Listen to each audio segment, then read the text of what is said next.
2 o'clock in Ronan. I don't know about Pablo, but it's 2 in Ronan.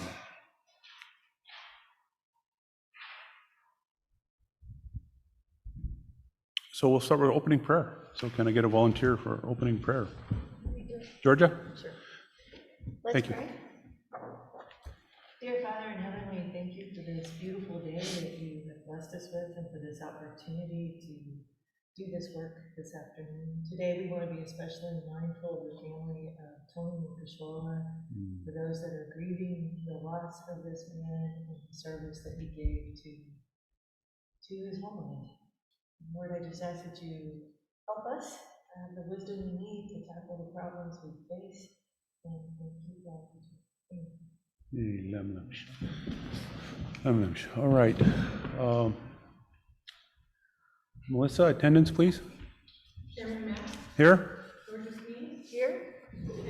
Here. Here. Teresa McDonald.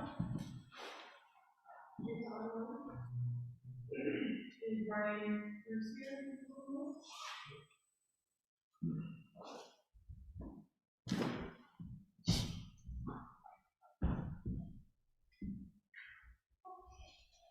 Thank you. All right, thank you. So the board has had a chance to see the agenda. Any comments or questions on the agenda or changes? If not, I'll take a motion to adopt the agenda. I'll make a motion to accept the agenda as provided. Motion by Roger to accept the agenda as provided. Second by Georgia and Ken. Second by Georgia. Thank you. So all in favor, aye? Aye. Okay.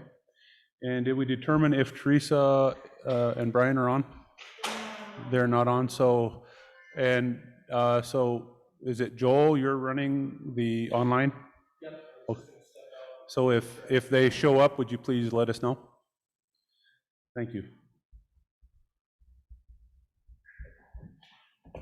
Thank you, ma'am. All right. Adopted agenda, approved minutes from May 12 and May 19. Please take a moment, take a look at those if you haven't seen them.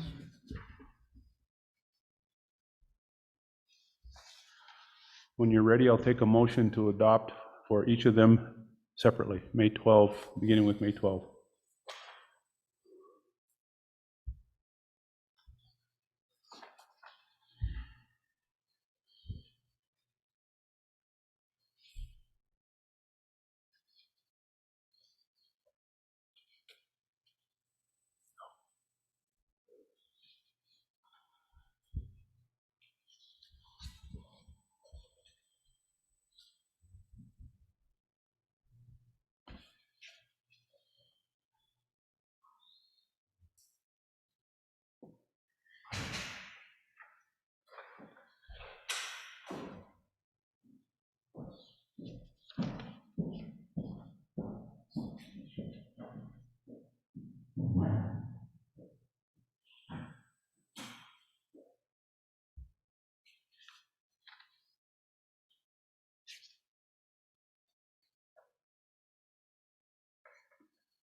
Take a motion to approve the May 12 minutes. Are you ready? I'll move. Motion by Ken to approve the May 12 minutes. Go ahead. Second by Georgia. All in favor, aye? Aye. Aye. Any opposed? Hear none, approved. On to May 19 minutes, please.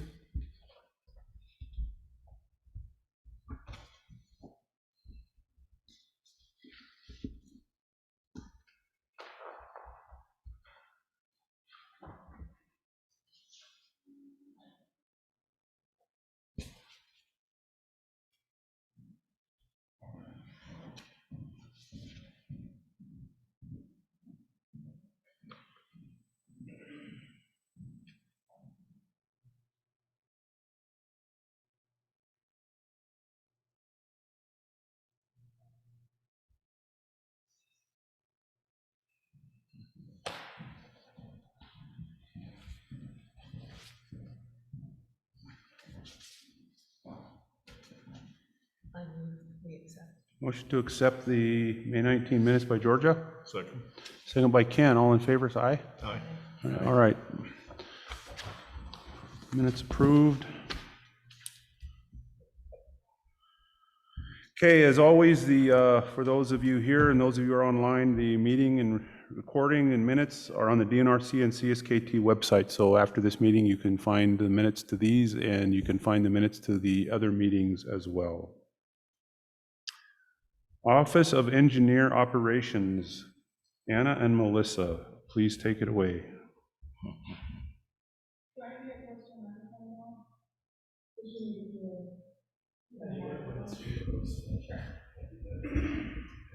Only for recording. Right, I just want to make sure they can hear. So as far as the Office of Engineer Operations go, hours have been working okay. We've been open Monday through Friday, 8:30 to 4:30. In that amount of time since the 1st, I've had about 20 to 25 walk-ins. That number could very well not be super accurate because I forget to write down my tally marks. But I've had over 60 calls. I quit counting at 60. And some of those are duplicates, but a lot of them are just individuals calling to figure out what the process is and how they can get started. And then as of today, I have about 40 apps that I have at least opened in an envelope and stamped received. I've made 2 deposits to the bank, so that's kind of where we're at as far as operations go and stuff like that. Yeah, did we want to talk about an hour change, Melissa? Okay, so as far as hours go, Tuesdays have been super slow. I didn't have anybody come in on Tuesday this last week. And I haven't had a lot of walk-in traffic in general. So we would like to propose changing our office hours from Monday through Friday to 8:30 to 4:30 on Monday, Wednesday, and Thursday. So I'd work remotely Tuesday and Friday. And that gives me a little bit of a chance to process applications through. I had a huge day on Monday and I didn't actually get a chance to touch those applications until today, right before this meeting. So it'd be really useful to have a chance to process those through on Tuesday. Any comments or questions on that? So we'll think that we have a public comment period into this section here. So what we'll do is go through these and then go back and take individual action on these after public comment. So any comments or questions from the board right now on the possible change in hours moving from Monday through Friday to 8:30 to 4:30, Monday, Wednesday, Friday, is that what you said? Monday, Wednesday, Thursday. Monday, Wednesday, Thursday. And the reason it is because the tribal offices also are not open on Friday, so we're trying to work with that schedule a little bit. Okay. Comments from the board? No. Hearing none, okay. Did you Go get ahead. many walk-ins on Friday? I was not open on Fridays the last 2 weeks. Oh, I do get phone calls. As far as I know, nobody's called and said, you know, like, hey, where are you? But most people call and ask if I'm going to be in office before stopping by, so. okay. Any other questions on the hours?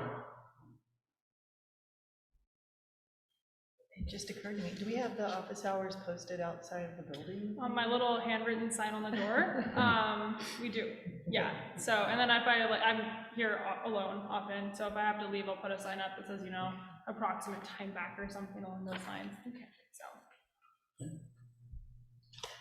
How long do the office visits last generally? It kind of depends. Most folks are coming in with an already filled out application, which is awesome. Some folks need a little help getting through the application, which is also fine. Anywhere from probably 10 minutes, 5 to 10 minutes to, I think the longest visit I've had is like 30 minutes, and more of it's just asking questions about not necessarily the form, but what is going on. Okay. All right.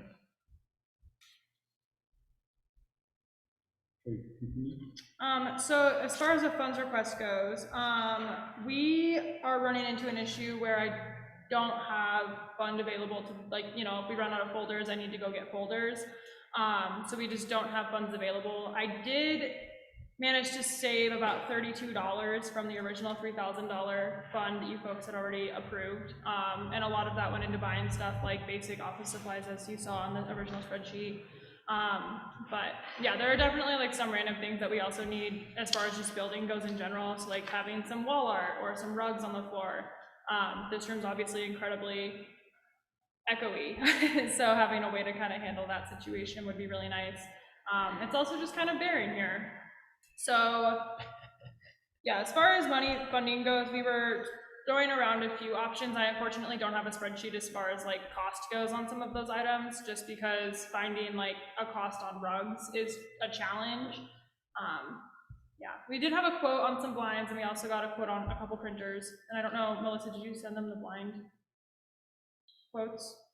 No, Okay. I don't think I've seen those. Okay, I sent them this morning, that's okay. So we had a couple quotes come in for the blinds. I can go get the quotes if you'd like to see them. But the blind guy proposed 2 options, and then we had budget blinds from Kalispell also come down for us, and it's going to be anywhere between $3,500 to like $5,200 to get them installed. And the difference there is the type of blind that we want to install, and then also the technique. One of the proposals was to drill into the studs in the ceiling, and I don't know if we have permission to do any development on the building as far as drilling into studs go. The buildings upstairs, the windows upstairs are weird, and they don't have studs where they would normally put in the fixtures to hang the blinds. So I think it was the blind guy suggested hanging it from the ceiling. And then budget blinds, which was about $5,200, suggested using industrial Velcro tape to fix it to the windows instead, like the metal around the windows themselves. And then the 2 big windows in the offices will be just normal fixtures. So that was the 2 options, generally speaking. So the blinds are tricky. We also really desperately need a printer. A lot of these forms come in with defects, or we need to make maps, or I need to print deeds, what have you. So having a printer would be really useful. But so that's about, what is that, $8,000, Melissa? $9,000? I sent the board a couple of emails with some quotes for a copy printer scanner. Both are around $5,000. One was with maintenance, one was without maintenance.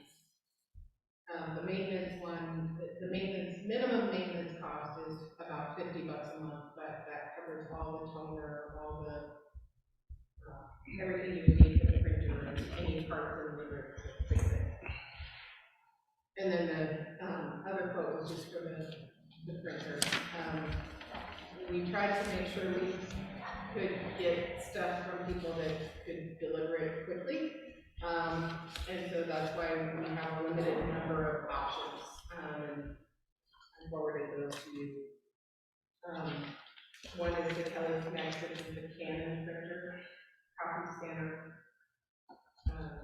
which is the $4,989 plus the maintenance agreement, and it's around $50 a month. That's the minimum. And then the other one is from ABS, which does the DNRC printer services, and that was about $4,500, but did not include maintenance costs with that. And while we're on that subject,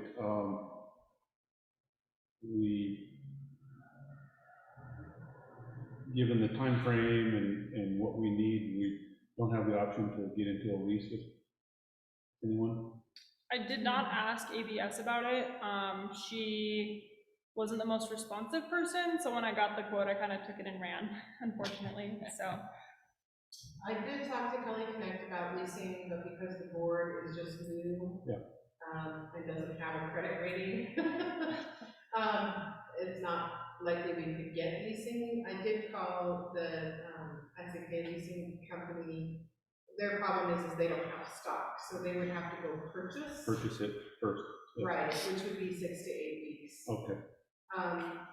So our best bet is I think is the Kelly Connect, because they can be here next week and install it next week. And I would recommend getting the maintenance agreement, just because I know copy machines go down, and you want to have somebody who can call and fix it. Okay. Let's continue. okay. So as far as the money handling procedure goes, did you print that, Melissa? I did. Okay. So I spoke with a few folks about how we're going to handle money. We're getting a ridiculous number of checks in, and obviously I don't want those sitting around the office for a long, extended amount of time. So I worked with Marie Fong, she's the CPA with the accounting firm we're working with, and then I spoke with Clayton, used some knowledge from my former position in Kalispell, and we came up with a money handling policy that essentially involves using a spreadsheet or an Excel spreadsheet to track money entering. I'm assigning an internal receipt number similar to the water management or the water resources receipt numbers, which include three letters, 201 followed by 4 individual identifier numbers. And the reasoning for that structure is to make it fit into the database appropriately with how the database is structured whenever we get that far. So that's the general gist of entering the checks. Ideally, we'll take them to the bank as soon as we reach $750 in combined check and cash amount. But if I have cash exceeding $300, we'll go to the bank regardless. Okay. So this is kind of policy and procedure mixed together, and I recognize that. But we thought it was important to have something formal in place for money. Yeah, it was sometime in the last week when I started to explore this idea and asked them to put this together, so I wanted the board to see something. I think that having it in writing is going to be important for us and for the staff. If you want to make it policy, we should probably take action on it, otherwise consensus at least would be important, but that's why I wanted to get it in front of the board. Comments or questions on money handling procedures at this point?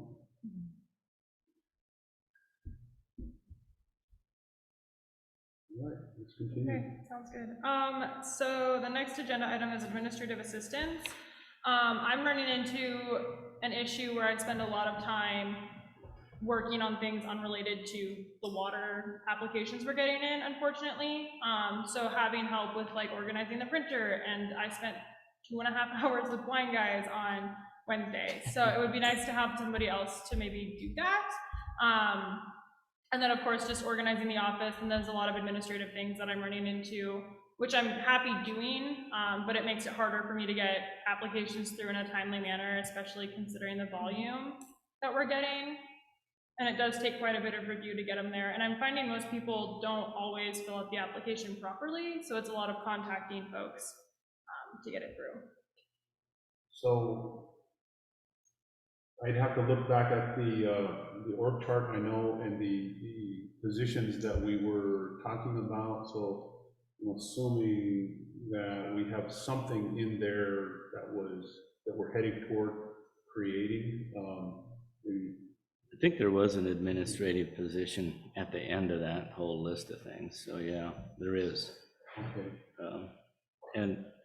And it probably is a good idea to hire somebody now, and then Anna could train them also, you know, so. And that was a suggestion I was going to bring up. In the water resources world, a lot of compliance technicians are also administrative staff. Yeah. So like they handle the supply ordering and stuff like that. So in the long run, you could train them to essentially work as a full-time compliance technician in a similar position that I'm in right now. Payla also mentioned it would be really nice to have somebody to do like the meeting notes and to upload things to the website, because she's spending a lot of time doing that and not necessarily getting a lot of stuff done with compact implementation. So. Well, and then you'll be going back to school in the fall, so it'd be perfect transition.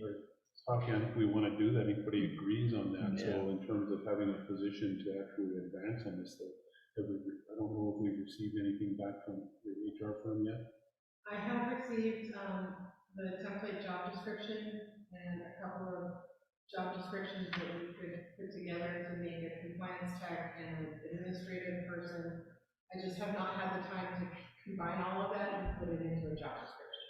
But I will work on that and get one circulated to the HR committee of the board so that the board will act on that at the next meeting. Okay. But I'll make that position like the priority position. Is that, okay. If we take that approach, will you need any additional action from the board today? I don't think so. We discussed it at the last meeting and decided to make job descriptions our priority with the HR firm, which I have had, like I said, I've gotten the templates from and I am working with. I will continue to work with them on that. And we'll get some job descriptions for the board to review next week so they can take action at the next meeting, which means then we can advertise and start to hopefully get some applications for people to apply. So it will be a few weeks before we get an admin person on staff at the earliest. But we'll try to make sure we get that done before the next meeting. So in the meantime, if we want or need additional help, I'm not sure what any option we have. I'm thinking about our agreement with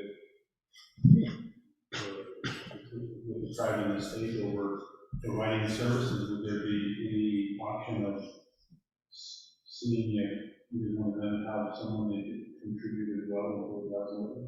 I can talk to Ally and see if she has some extra time to help. You know, she did a lot of that stuff before Anna started, and I could see if she can come and help do some stuff. And then maybe we can talk to some of the other departments as well and see if there's some staff that could come and help. Is there anything else the board can do right now? Comments from the board? I did call around to a couple of temp agencies, but nobody had people that they could send up. The temp agencies in Missoula and Kalispell don't send people here. So unfortunately, because I had thought, you know, even if we could get a temporary person to be here, it would be helpful, but the temp agencies just don't have services that come here. What about, is there like a job service in Folsom? There is a job service, and we could definitely advertise and try to hire through them, especially for an administrative type position. If we want to do a temporary emergency hire kind of thing, I could check into that. It's just really hard right now because it's the height of start of tourist season, and trying to get a temporary worker is going to be really difficult. Trying to get a full-time worker is going to be really difficult. So I guess I think we ought to just follow up with the HR and mostly focus on that. Try and make it a full-time permanent hire. And are you okay with Melissa attempting to see if we can get some Oh, yeah, I think working assistance? if we can get somebody from CSKT or DNRC to fill in a couple days a week too, that'd be great. That'd be good. Yeah. We can check on those if we Okay. want, otherwise, we'll try to move this along. And so Melissa's suggestion of making that position a priority, well, we know we've already got the engineer position advertised, so that's out there. So other than that, if we could, go for these, we can make that a priority. in addition to that, if the board would approve, I'd like to engage the HR firm to start working on the policies and procedures for the board. They gave me an estimate of like 3 to 5 hours that they think it would take to pull that together. We'll use the 5 hours that we have available for the job description, so this would be in addition to that. So up to another $550, because it's $110 an hour. But they could pull together a policy and procedures manual for the board. You need action on that? Did you already do that last time? We didn't do it on the policies and procedures, we just did it on the job descriptions, but I don't know if it would be something that the board would want to consider authorizing the chair to give approval for items like this and the office purchases up to a certain amount, so that like Anna and I can just go to the chair and get approval for things instead of bringing to you, you know, every time I want to get folders and it costs $50. Budget stuff like that, we'll need to circle back and try to come up Okay. with a procedure for that. Policies and procedures, the board, if we need action on that, we'll circle back and take action on that as well. You know, and Okay. we're getting authorization more on that policies and procedures for the department. And then the other department. Good. Website design. Yep, so I sent out to the board the proposals that I received for website design and hosting services. And, you know, these are just like initial proposals, but I did have conversations with all three of the companies that provided proposals. One is WebPro of Polson. The other one is First Call, and then the third one was from Exodus Interactive. I did kind of put together a little spreadsheet for the information, and they vary differently. We could take them back and ask them for a more discrete proposal should you have things you want to add or take off. But so starting with, So one, so for the board, I think we have a one-page in the packet, looks like this, that lays out the different, so you don't have to go through all the individual packets. If you have questions, we can go through the packet. so the website design is on the bottom half of that page. WebPro Polson is $5,200 for design and startup, and then a $735.88 annual cost for maintenance. And she gave a pretty good breakdown of what she thought it would take. She thinks it'll take about, she could do it fairly quickly, which was one of the things that I really wanted. To have something up and going fairly quickly in the next, well, this was a couple of weeks, but 3 months definitely to get it like fully up and running. And that seems to be about standard for what First Call told me too, was that it would take 60 to 90 days to get it really stood up and functional. So the WebPro Polson, like I said, is the $5,200 for design and startup up front, the $735 for the annual cost. It's a one-time cost for setup, and then the annual fee, it would be a one-year agreement for that. First Call, they price it out based on number of months over a 24-month period. It's $349 per month for the first 24 months. That covers the domain hosting, web design, build, and launch. After the 24 months, it's $149 a month for them to continue to do the servicing on it. Their 2-year agreement, like I said, for the 24 months is $349 a month. They have an early termination clause, so if you decide to terminate it early, you have to pay 7 months as kind of an early termination fee, which is $2,443. The third proposal that we got is from Exodus. They proposed a flat hourly rate or a monthly retainer with a reduced hourly rate. Domain hosting would be an additional $10 per month on one of the services that they recommend. So it would just be as a ongoing cost. They could spec it out as a project if we wanted to have a separate meeting with them to talk to them about what all we wanted and get a quote for that. But there are several hourly rates depending on how many hours we think it's going to take to do that. And that's for a year contract as well. I realize that like they're wildly different proposals, and I apologize for not, I did not have the time to put together an RFP and get this out to people, so they were just giving me their best, what they would best recommend for what we needed. If the board wants to act on one of these, I'm happy to do that now. If the board would prefer to meet with the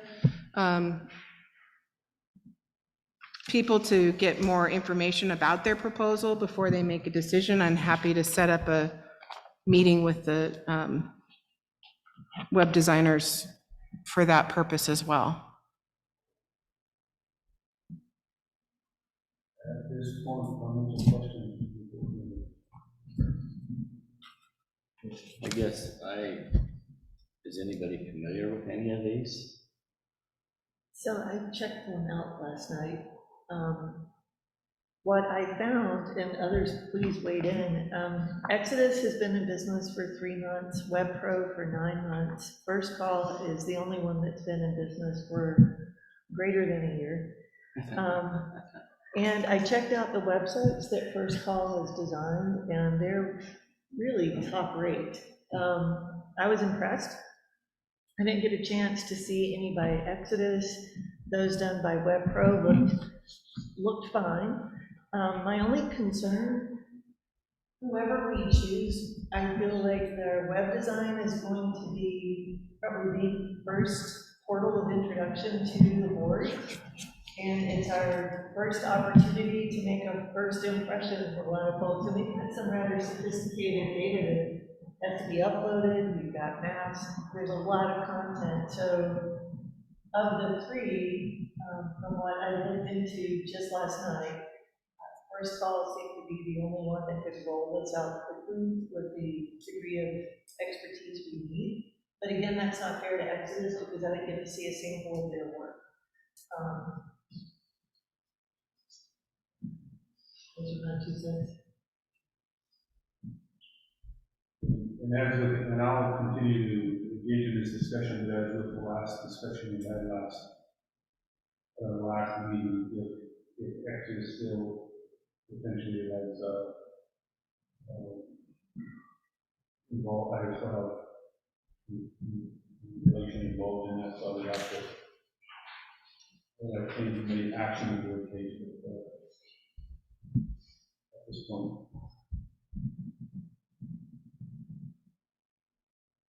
I guess the other thing I would add is First Call had done a web design for a First Security Bank, I think out of Bozeman or Great Falls, and you typically need a lot of security for bank websites, and that impressed me because we need that same level of security.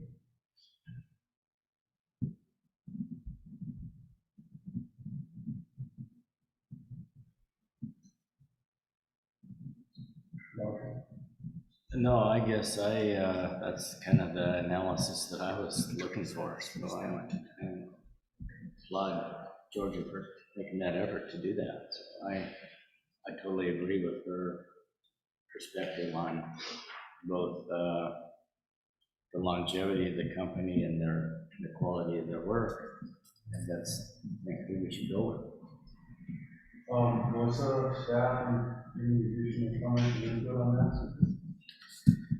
I'm happy to continue to look for other options if the board would like me to secure some other proposals, or if, like I said, if you would like me to schedule some meetings with the 3 companies that we have, I can certainly do that over the next couple of weeks before the next meeting. And you could have the opportunity to meet with them and get some more information about what they can provide with some more specificity and details. So that's also an option. And then if anyone else has any other web designers that they would like us to look at, I'm happy to do that. I did contact a couple of bigger web designers that do like the websites for the tribes and for Mission Valley Power and some of the other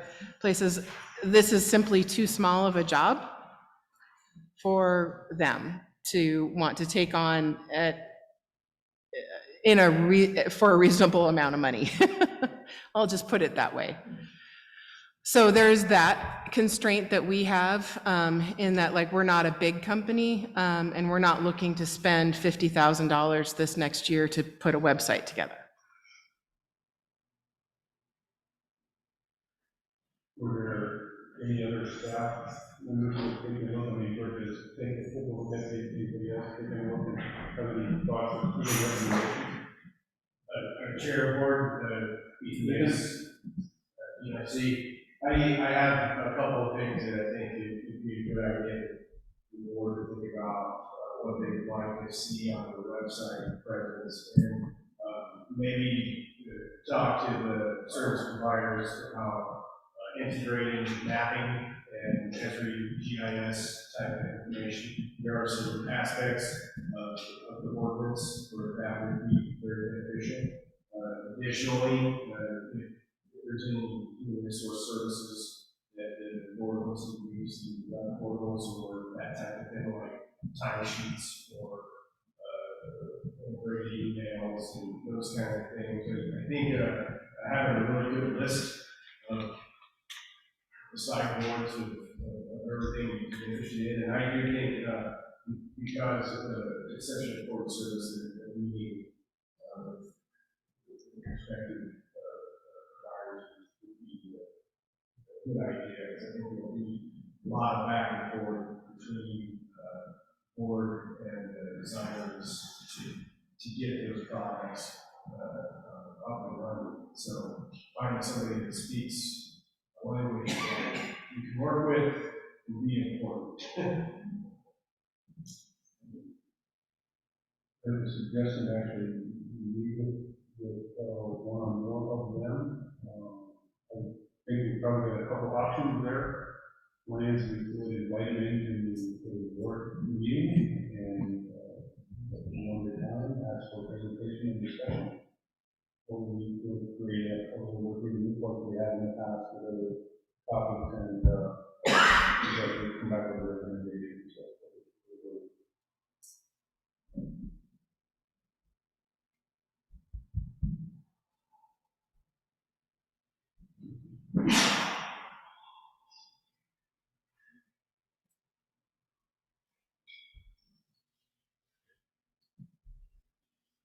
So, Mr. Chairman, were you asking for suggestions? Or? Yes. Oh, okay. I prefer the working group approach. Better use of our time. okay. We probably need one or two from the board and then one or two from the staff, but I think we probably also want somebody from maybe, see the folks who want to help out, folks from the because I think actually some of the people getting these are actually from the CSKT program, is that correct? Yes. And I don't know if they have a separate web developer or not. Probably need somebody who internally knows that, web design. That makes sense. Yeah, I can do my best to bring you somebody, and they look like that guy down here. We'll certainly get somebody participate in the work group. Okay, so one or two of you agree to do this. So, Georgia? Okay. So once there's another one, we'll have Georgia and someone that looks like the guy down at the end here. Teresa, hi, I see you're on. Hi.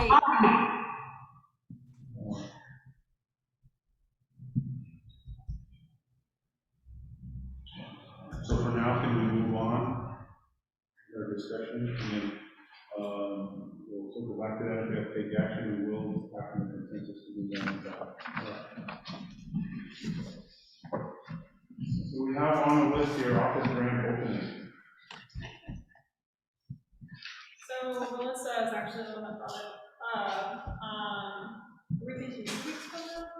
Yeah. Yeah, so we were thinking after the next board meeting, we do like a reception, to invite, members of the community to come and see the board building. This is like a reception following the meeting, from 4 to 6. so folks have a chance to see the building. We didn't really talk about it much beyond that. I don't know what all that would include, just like people can see the building, cupcakes, I don't know.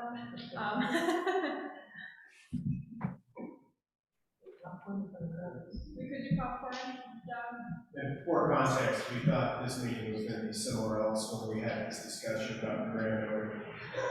We're not planning for this, but ideally after a grand opening, we'll have a few more things in the office as well. We'll do less barren plants, shrubs, wall hangings, what have you. Did you say a date?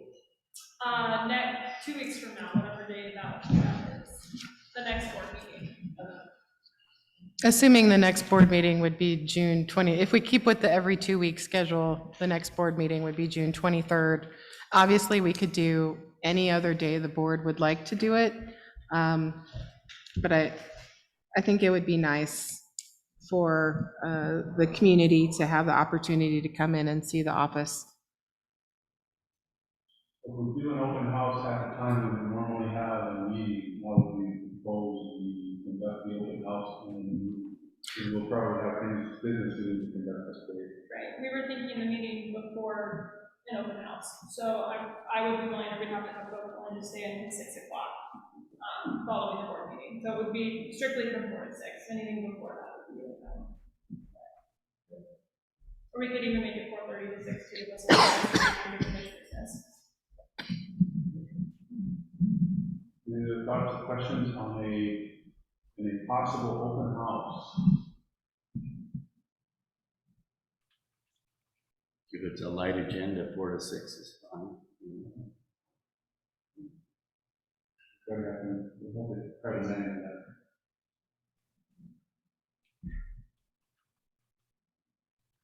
I didn't hear anybody saying they wanted to incorporate the brewery next door. I was thinking. I know you're thinking that, and that's probably not a good idea. Trying to support the people. All right, folks, thank you. So,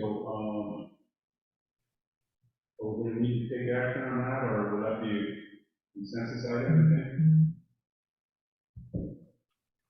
I think Expenses associated with that?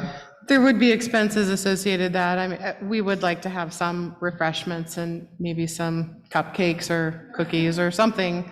Obviously, nothing too messy because we don't want to mess up our space, but at least some funds so that we can purchase some refreshments and We'll circle back to that in some details here, and then we'll take action on that. Trying to move along here before we step back through and take action on the items we just discussed. The agenda contemplates a public comment on the operation item. So before I do that, were there any other operation items that the staff needed to bring up at this time? we skipped over the IT managed services one as Okay. well. My apologies, IT managed services. Let's take that. So I did get 3 proposals for IT managed services. Sorry, excuse me. One is from Kelly Connect, one is from First Call, and one is from Exodus Interactive. Again, they're very different from one another and offer various levels of services based on different perceived needs.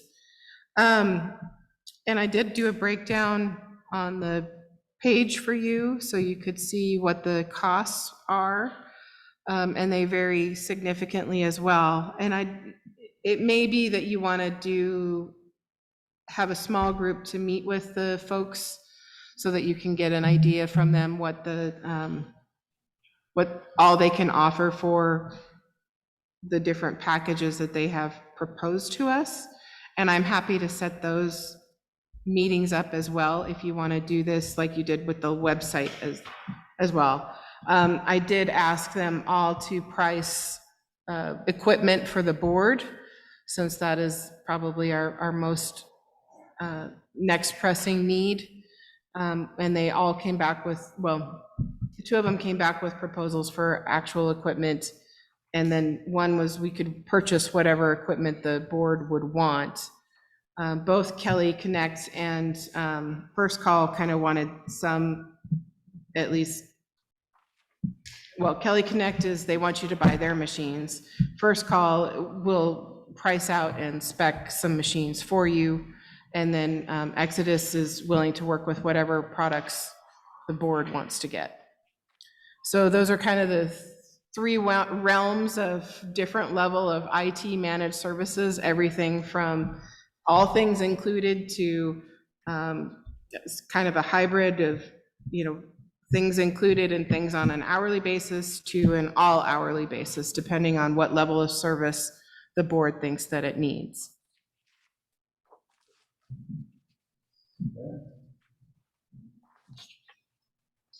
Comments, questions from the board? I guess I'm looking at this and seeing obviously overlap with some of the groups with the website, so I'm wondering maybe we couldn't just combine that and maybe for the IT services have an IT person as well be involved in that, would that work? You've been sort of nodding your head there, so if that's helpful. Does that mean yes? Yeah, I think we can find a way to chat and Okay. Georgia, would that be acceptable to you since you've already agreed to that? Is there another individual who would like to join to participate in either the review of the web design, hosting services, and or IT managed services? Part of the work group?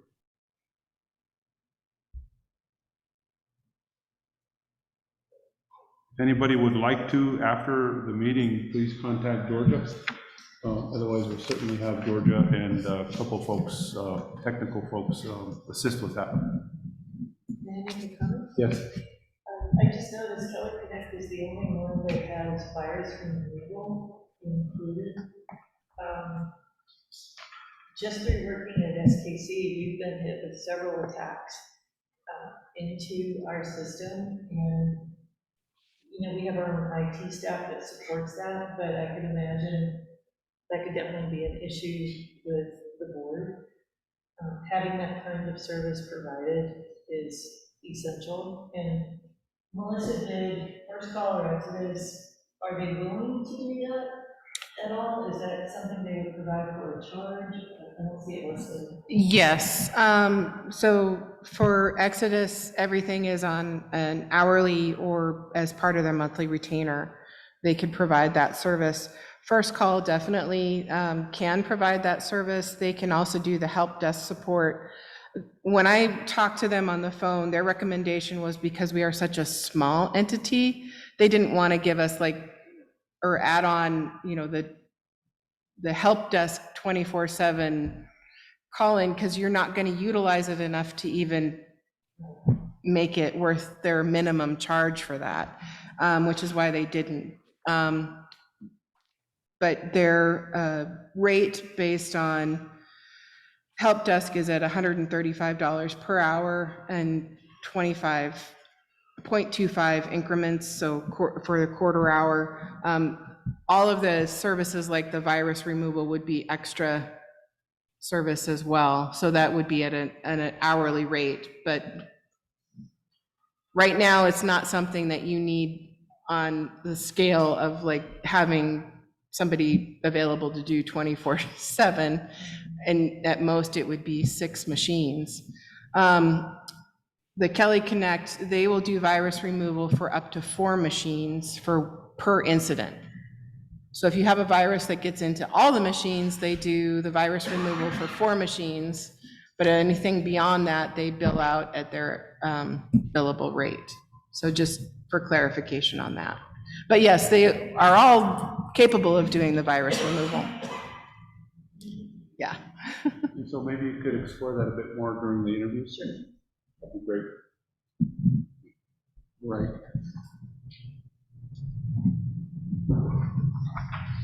So working group for both of those. So Is anything else we need to cover under Office of Engineer Operations, the subsets to that, before we go to public comment? Yes, Alan. Just for the information board, we're also advertising emergency civil engineers job site search. I haven't been paid ads, approval from DRC. It's that in the 60 days. Okay. Thank you. Since you're on that topic, have you received any applications yet? I was just asking Melissa that, and we don't have any formal applications yet. That's Okay. Very good. Any more comments or questions, anything we need to cover, Melissa? Well, I could report on the legal services RFP also went out to the water law section of the Montana Bar. I have had a couple of people inquire about that as well, and I do know we'll be getting more than one proposal, so that's good. Good. All right, appreciate it, thank you. I'm gonna chime in a little bit Ethan? on one earlier item, we talked a little bit about printing, and that is a very important thing to get. In terms of what we've been working on, a little bit more about the application process. So it's definitely encourage the board to authorize getting a printer in the hands as soon as possible. Mostly because all of the ones that have the scanning capability and everything will find it to be essential further in this process. So, sorry to chime in a little bit about earlier item. I wanted to emphasize the importance of that. Good, thank you, Ethan.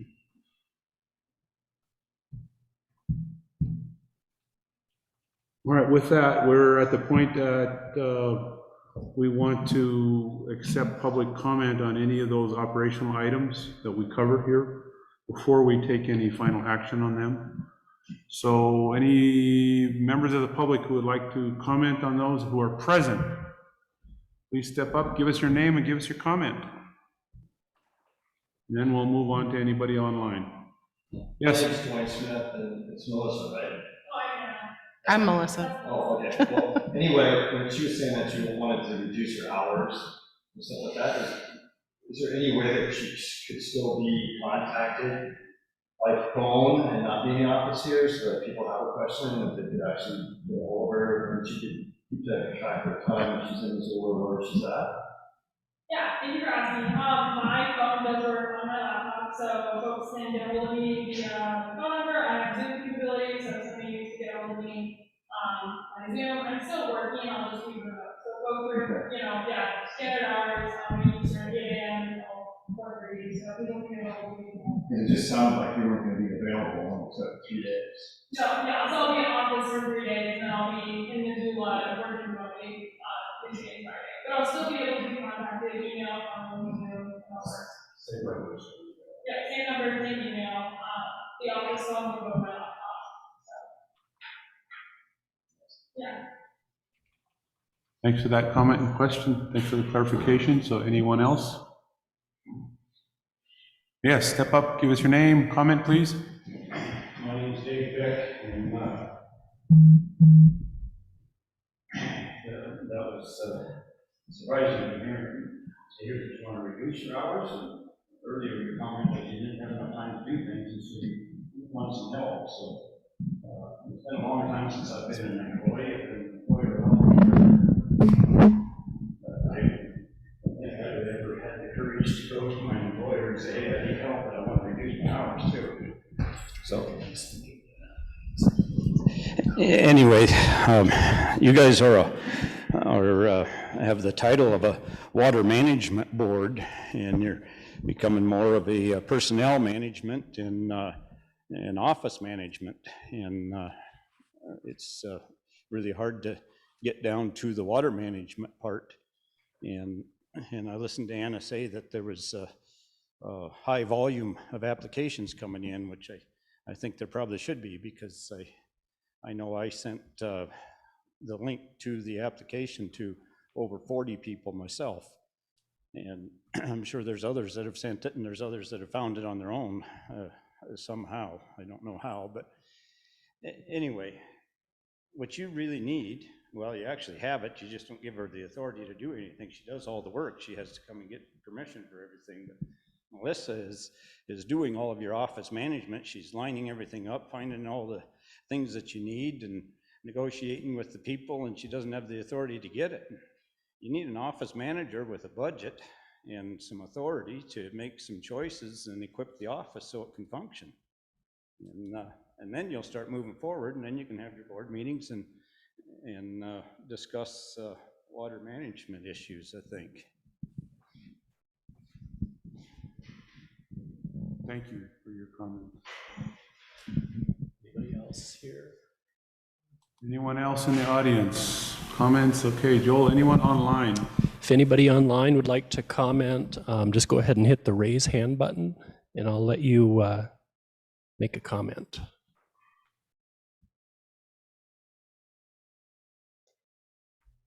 Nobody yet. Again, there's a button on the bottom, raise hand, if you'd like to talk.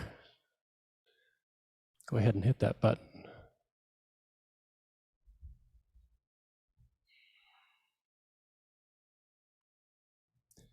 Chairman, it doesn't look like we've got anybody Nobody at this to time. comment. Okay, we'll have additional time for public comment later, so we'll move on. So let's circle back, status, update, hours, volume of calls. So the request, moving back to that to take action, was to change the hours. So the clarification that was given that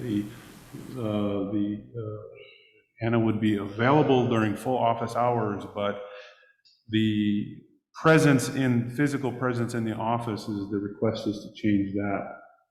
And Anna, could you clarify one more time what your request is? So I will be in office on Monday, 8:30 to 4:30, excuse me. And then I will be in office Wednesday and Thursday, also 8:30 to 4:30.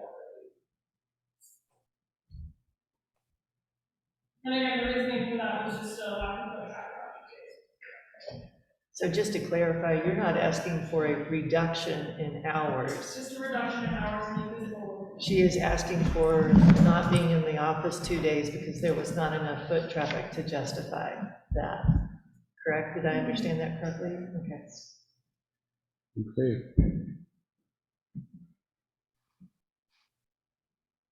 I think to also continue on that venue though, it sounded like then you'd be working remotely and you'd be more efficiently processing the applications that are coming in the door also. So, which was an important use of your time. So I initially was kind of reticent about changing those hours, but if the foot traffic just isn't there and we can better process applications or more efficiently process applications by Anna working remotely and still being able to respond to inquiries, I guess I don't have a problem with that. I think we can always change it back too if the conditions change. So.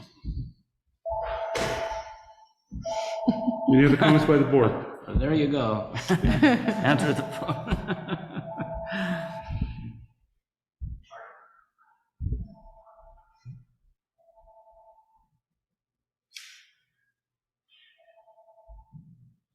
Teresa, is all that coming through clear, or you're? Yeah, well, I have a question about the office hours. All And so are we paying this person to travel, or do they get paid once they arrive at the office or the duty station? I would just like to know that, because back to the analysis of efficiency, then if they're not present, does that actually give us an extra hour of work a day if they're working remotely? I have not been billing my commute to, I get compensated for, I get compensated for my mileage, but I have not been billing my commute time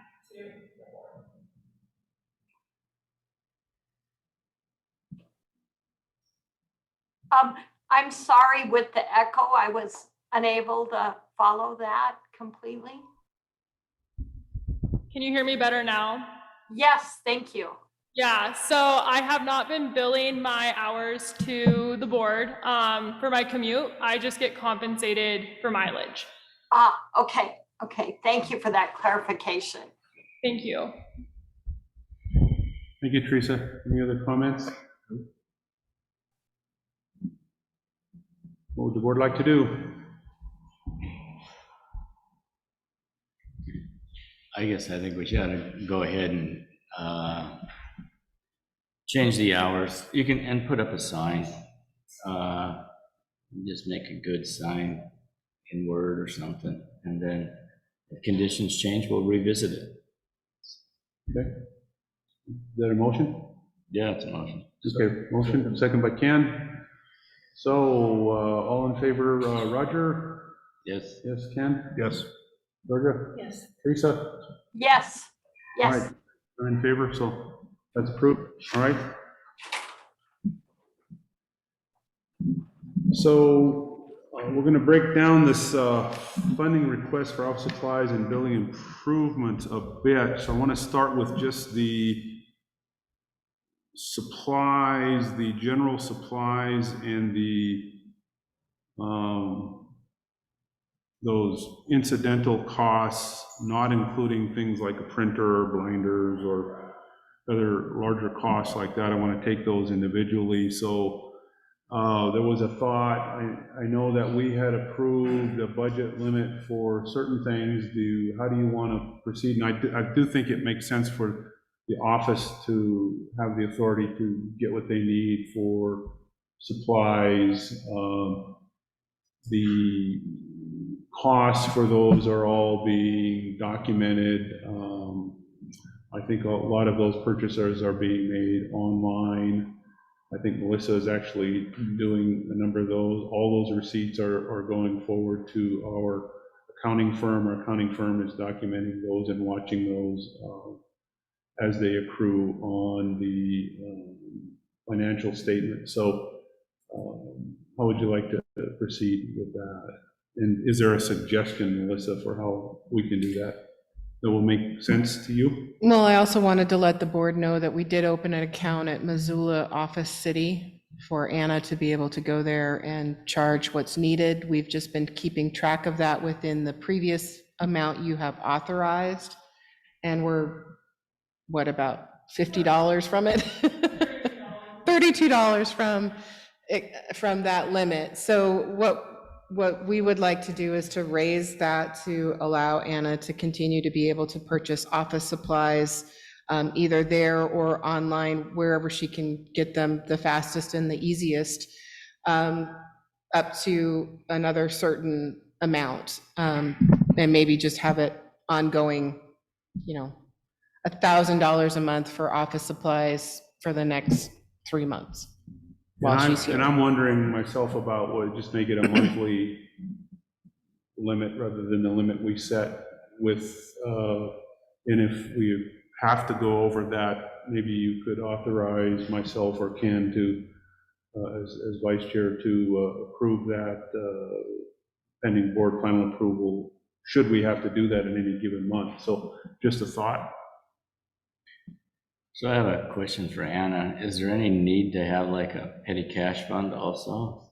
No, so that was something that I did talk about with Marie. She mentioned that if you have a petty cash fund, we need to have somebody to reconcile that cash fund at least once a year.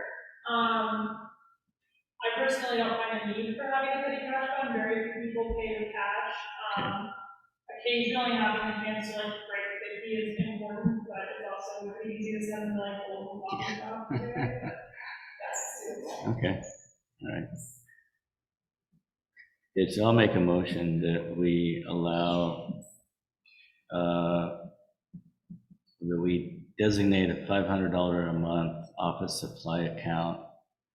And if it goes over that limit, they can contact the chair or the vice chair for an approval of over $500. Motion by Roger, to authorize $500 a month limit on the miscellaneous, office supplies and miscellaneous expenses associated with the office. And if it needs to go beyond the 500, that it, until the next board meeting, the chair and/or vice chair authorized to approve that as needed. Second by Georgia. So, in favor, Roger? Yes. Comments, yes. Sorry. Postage is kind of expensive. As of right now, I've ordered like probably about 200 just 50-cent stamps. But a roll of postage costs like $105, I think, right now. So if I end up, sending out a ton of letters, that goes through pretty quickly. So I'm just letting you folks know postage may need to be something that we consider in the future. So $500 for now probably seems okay, just because we just ordered a ton of postage. But that is something that may cause the budget to need to be adjusted. Well, I think in the future, we'll get a postage meter. Yeah. Those are expensive. Yeah, I know. Yeah. Sorry. You're gonna need one in the future. Okay. I mean, put So, that on the wish list for next We time. have a motion and a second on that, so we're at the comments. So are we okay with that motion and second now? Given the comments? Okay, Roger, yes? Yes. Ken? Yes. Georgia? Teresa? Yes. Okay, I'm in favor, so that's approved.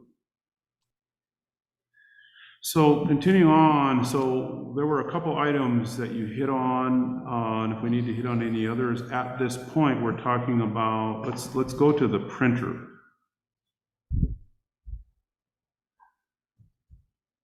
So I think the board members saw some information on the printer, and I think the staff has some thoughts and recommendations. So let's finalize that discussion and take some action one way or the other on that, please.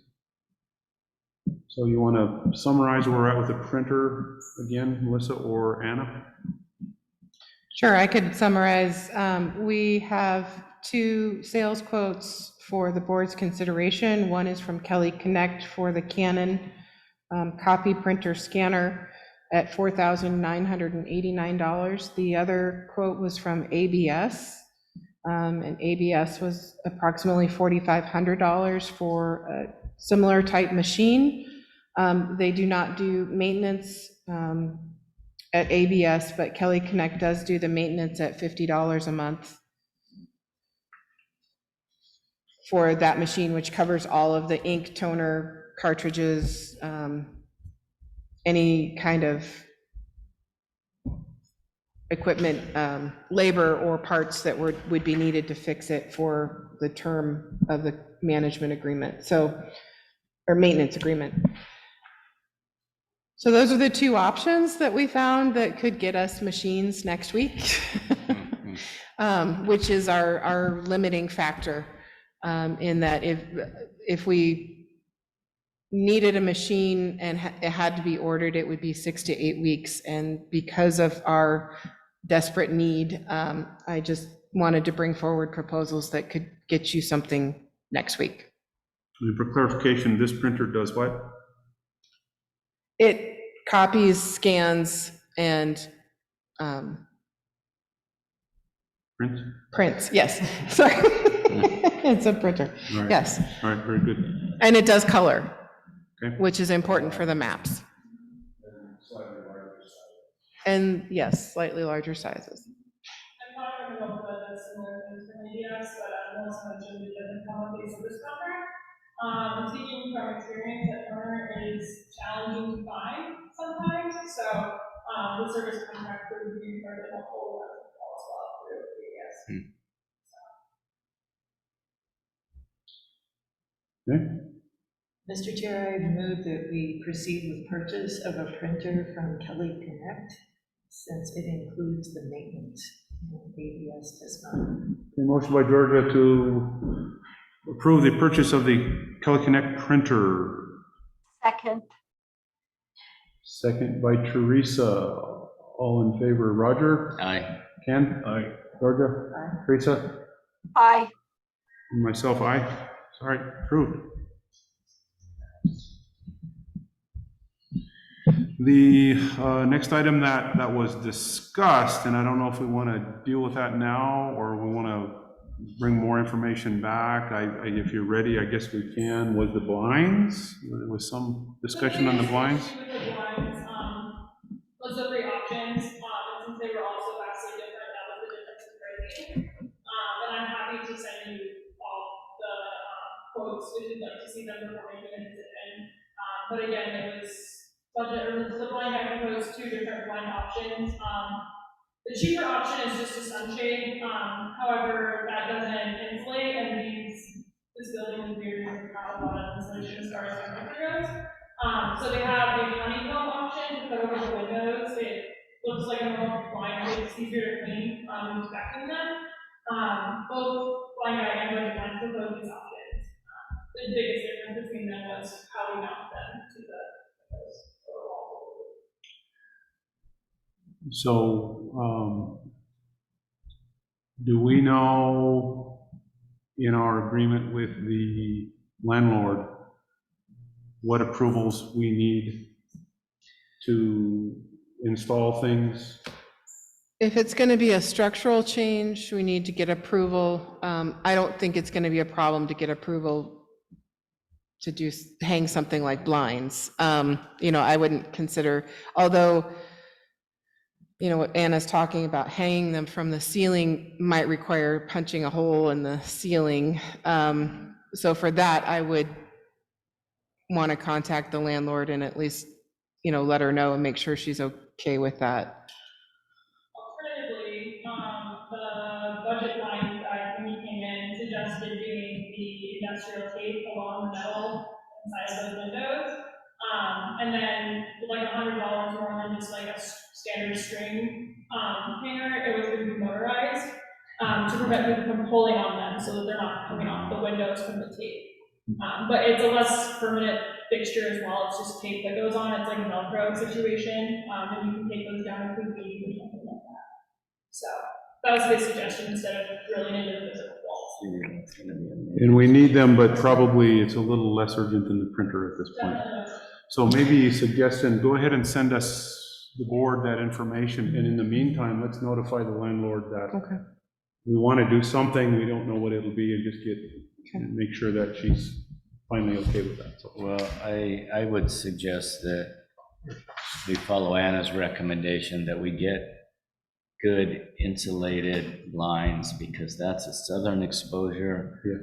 It's gonna get hot in the summer, and those windows upstairs are ancient, and they're gonna be cold in the winter, so let's get some good blinds. Okay. Are you making a motion? Or you're just commenting? If we're gonna continue, I'm just making a recommendation that I agree. All right. You go in that vein. All right. Good. So we'll do that.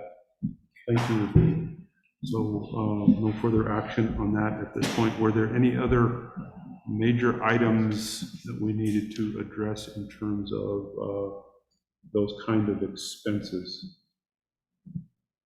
Did I miss anything?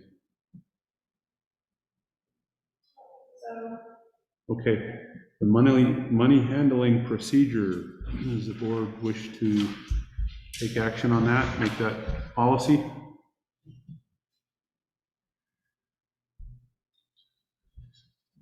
I move we adopt this money handling procedure. Okay, Teresa, did you see the money handling procedure? I have a motion from Ken to adopt that. Yes, and I will second that motion. All right, motion and second by Teresa. So all in favor, aye, on the money handling procedure? Aye. Aye. Yes. Teresa? Yes. Yes, all right. Money handling procedure is now policy.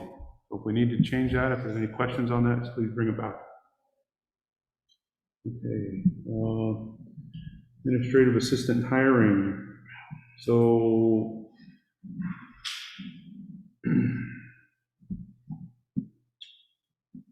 we talked about making that position priority,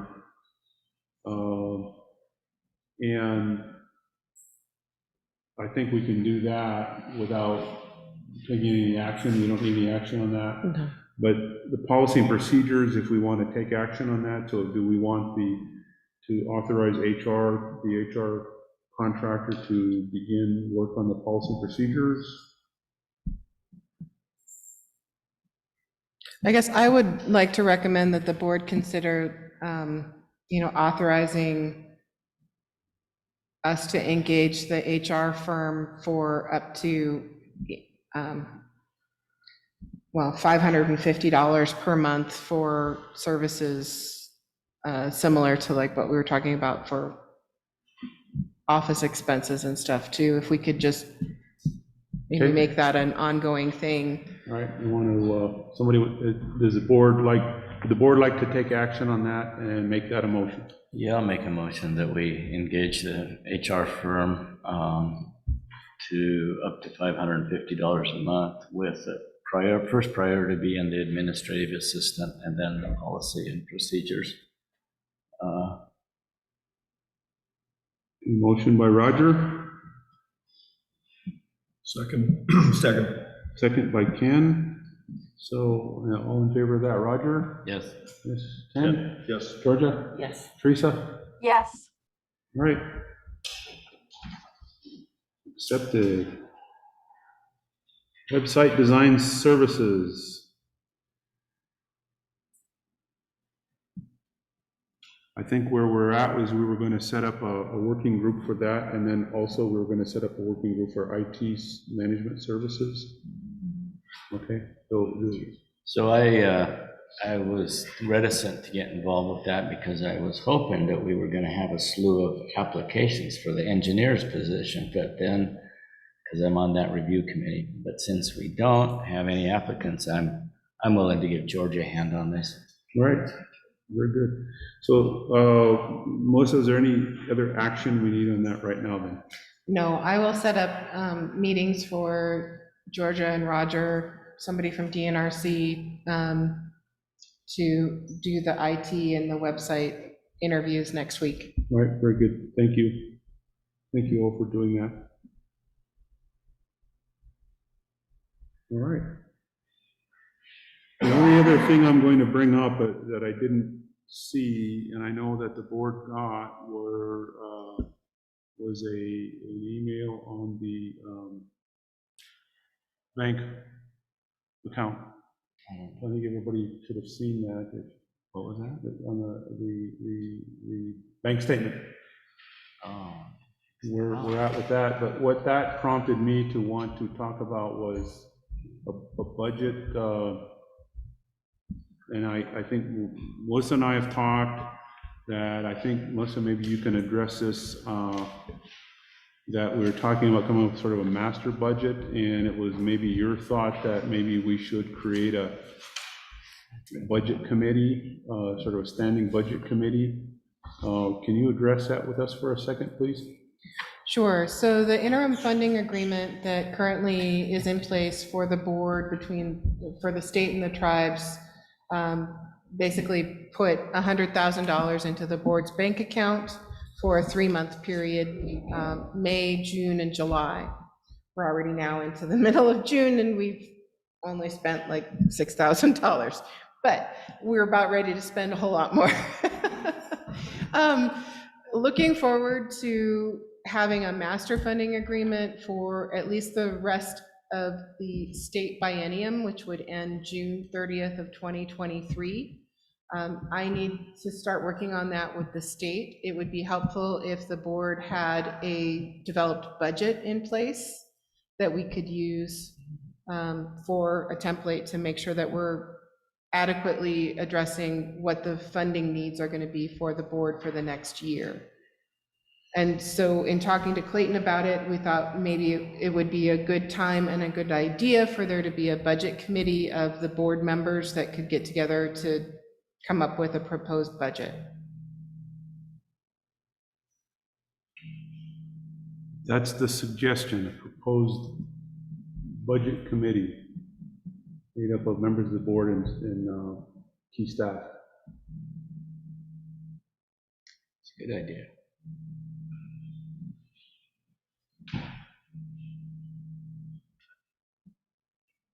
So I'll help out with that. If we've got one more, that would be helpful. I'll give you a hand on that too. All right, you got two of us, Melissa. So Okay. whenever you're ready to start having those discussions, let us know. Okay. And I think you were actually telling me at one point that you were working with DNRC to actually sort of begin to formulate something there. Yeah, so, I don't know, Arnie's not on today, is he? Okay. So Arnie had to put together a request for the Office of Budget Policy and Planning for the state. That's how the state does its biennium budget. So they have already submitted a request to the Office of Budget Policy and Planning, but it was a very general amount, and I'm happy to, we've shared that with you guys before, but I'm happy to share that with you again. It's just pretty much a big pot of money divided into both the personnel costs, office costs, in pretty broad categories. What I think the board committee would probably need to do is to put some more specifications into what all of those things are, based on what we now know is going to be our ongoing operating costs. Like, we know how much our rent is going to be. We have an estimation for things like what we think IT and website might be on a monthly basis, that kind of thing. So we're in a better position now than we were 3 months ago, trying to come up with a budget. So I would like to set up a meeting with myself and Arnie Wick and the budget committee of the board so that we can start to work on more of those budget details.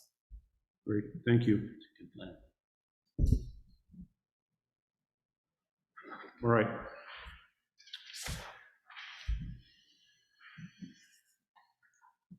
We're going to move on to general interim process items. It says DNRC, Ethan Mace, and board, Anna Butterfield.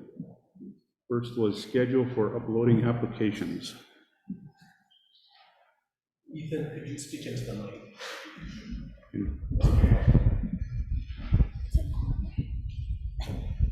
Well, you just have to hold it. I can hold it. Here, just come take this. I'll come take the other one over there. Thank you.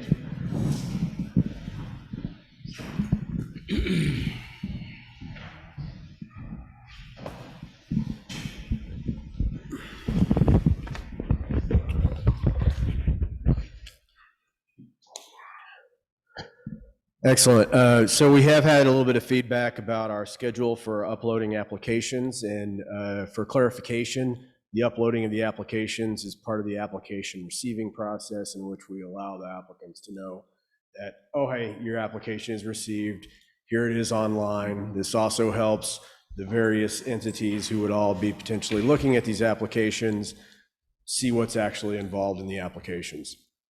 As you heard a little earlier, we've had some struggles with that until the scanning printer document gets up and running. So we're a little bit behind schedule. We do have 4 of those currently posted that were received last week, and they're the 4 that we'll be talking about here later on in this meeting. But what the revised schedule for posting things that our IT folks and people working on these applications would like to see is that maybe we could plan on doing a weekly posting of all of the applications that were received, as opposed to trying to get them up and posted the same day. And so some people from the public had listened to the meetings and thought, well, we were going to get them posted the same day. We had some technical troubles, but also is what I was hoping here today is just to make this clarification of what we think is achievable, and see if I can get the board to endorse that approach as reasonable to get these things uploaded on a weekly basis.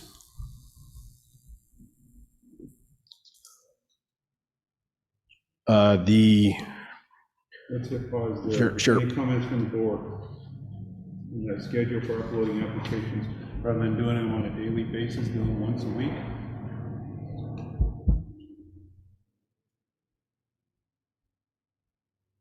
I just have a question. Ethan, do you see that as being something that could become on a shortened time frame once we get more staff and more equipment in the office. I think once the board gets its own website, it could happen on a daily basis if they wanted to arrange that with their website folks. For us, the bottleneck is, it's not so much a bottleneck. Our IT people have a lot of irons in the fire. And so every time we go to them with a request to touch something, it's easier for them to do things in batches instead of one at a time. And so that's generally what I think we're kind of responding to is, like, hey, can we just get some sort of a day of the week, Thursday or something, where we can put all the applications that were received up onto the web, and that would be timely enough for the purposes of this interim process. So it's a schedule that can be updated once our office is up and fully operational, just so the public understands it's not forever going to be once a week or something. Right, and this is kind of coming from the DNRC website management perspective as much as anything. Do we need action or just consensus? I believe consensus would be fine, but I really wanted to explain for everybody what to expect kind of forward going, and if we could get consensus on that. Otherwise, we can go back and try to see if there's some other alternative, but for us right now, this is kind of what we're recommending on a best business practice for this particular topic. Okay, good. Any other questions from the board members? Teresa, did that come through okay? It did come through okay. I understand that this is a necessary step right now. When would we reevaluate, or when would we look at this again? Or is it it's more contingent upon the other issue of us getting our own site up and running, right? So that's what I heard, that we could make it a more frequent, maybe even daily event. Once we have a website, I suppose that the board could demand that it be daily even now, but I think, this is just as part of the interim process adjustment we're trying to make. I think Ethan is just recommending that that would help them out for the time being, but that's my understanding. Ethan, would you clarify that? That is my understanding as well, because I'm kind of receiving this feedback from our staff folks who are managing these uploads, and we're very pleased that they're able to get things uploaded in a timely manner. But if we could limit it to a once a week transaction, that's what they're hoping for. Okay, thank you. Any other comments or thoughts, Roger? No, I'm good with that. Ken? I'm good. Okay. If we're good, I think we have consensus. I think we're good with that. Excellent. Thank you, Chair and board members. So moving on then to accessory dwelling unit and outbuilding use on a single parcel. So somebody will have to cover that. So I'm not sure what's going on there. Excellent, Chairman. Thank you. Board members, thank you. So this is a bit of a catch-all for some technical considerations that we've got for a few of these applications. We expected things would maybe come up on, what do we do with this? And for us, we thought of different approaches. We did discuss it. That discussion included Seth Makepeace, who's not here today, but certainly we've got Melissa with us to chime in. She was present for most of his comments about this, but even though 2.5.2 of the agenda only has this one issue, I'm going to add a couple to it, but I'm going to now highlight exactly what this accessory dwelling unit and outbuilding use is. So sometimes when a person comes in to file for a domestic allowance, they may have what's colloquially colloquially, that's hard to say for me, called mother-in-law's, apartment in the back or building in the back, or in Missoula, they often call them accessory dwelling units because people will put a renter in there to pay their mortgage and so forth, and so those tend to be smaller than a standard residential. They do still use water. We had a hard time deciding, well, should that be a shared well arrangement, or should that be under the individual domestic allowance arrangement? And after much discussion, we kind of landed on a recommendation, which was that if this extra building in the back of the house kind of had that same shared yard, part of the same compound, close enough to attach the well within the same parcel and ownership, we did believe that you could take an ADU, accessory dwelling unit, or a mother-in-law's apartment, and just include that as part of an individual domestic allowance. And so that said, we also thought this item should be considered by the board, and we would offer the recommendation, but make sure that if we were going to go down the path of reviewing these individual domestic allowances under that lens, that we had consensus or whatever kind of determination the board felt was necessary on that particular topic. In addition to that, there's outbuildings. In addition to the ADUs, there may be outbuildings like a shop or a garage where they're not attached and they're part of that same kind of compound. We kind of thought maybe on the large side you might have one ADU and one shop building associated with the residence, and so long as it was all within that same parcel of ownership, and so long as the irrigated acreage was less than or equal to the maximum 7/10 that's allowed under an individual domestic allowance, we thought that generally, having the inclusion of those features on the same individual domestic allowance was something we could recommend moving forward with. That said, if the board redirects us, we will absolutely take the redirection and happy to do things differently. But this is an item that we did need to get a little guidance from you about how to move forward. All right, let's start with the accessory unit, not the outbuildings. I was thinking you're talking like a guest house type arrangement, like the mother-in-law's place or guest house. You could definitely call it a guest house, certainly. Something to that effect. So that makes sense to me. So anyway, comments from the board, thoughts? Yeah, Mr. Chairman, I'm probably going to have to abstain on this one because I have a guest house and a garage with water use. Okay. I concur with DNRC and CSKT's analysis. I mean, this ADU, it's typically a one-bedroom house, and it's on already irrigated property or has a yard. It's so minor that it's not worth treating as a different application.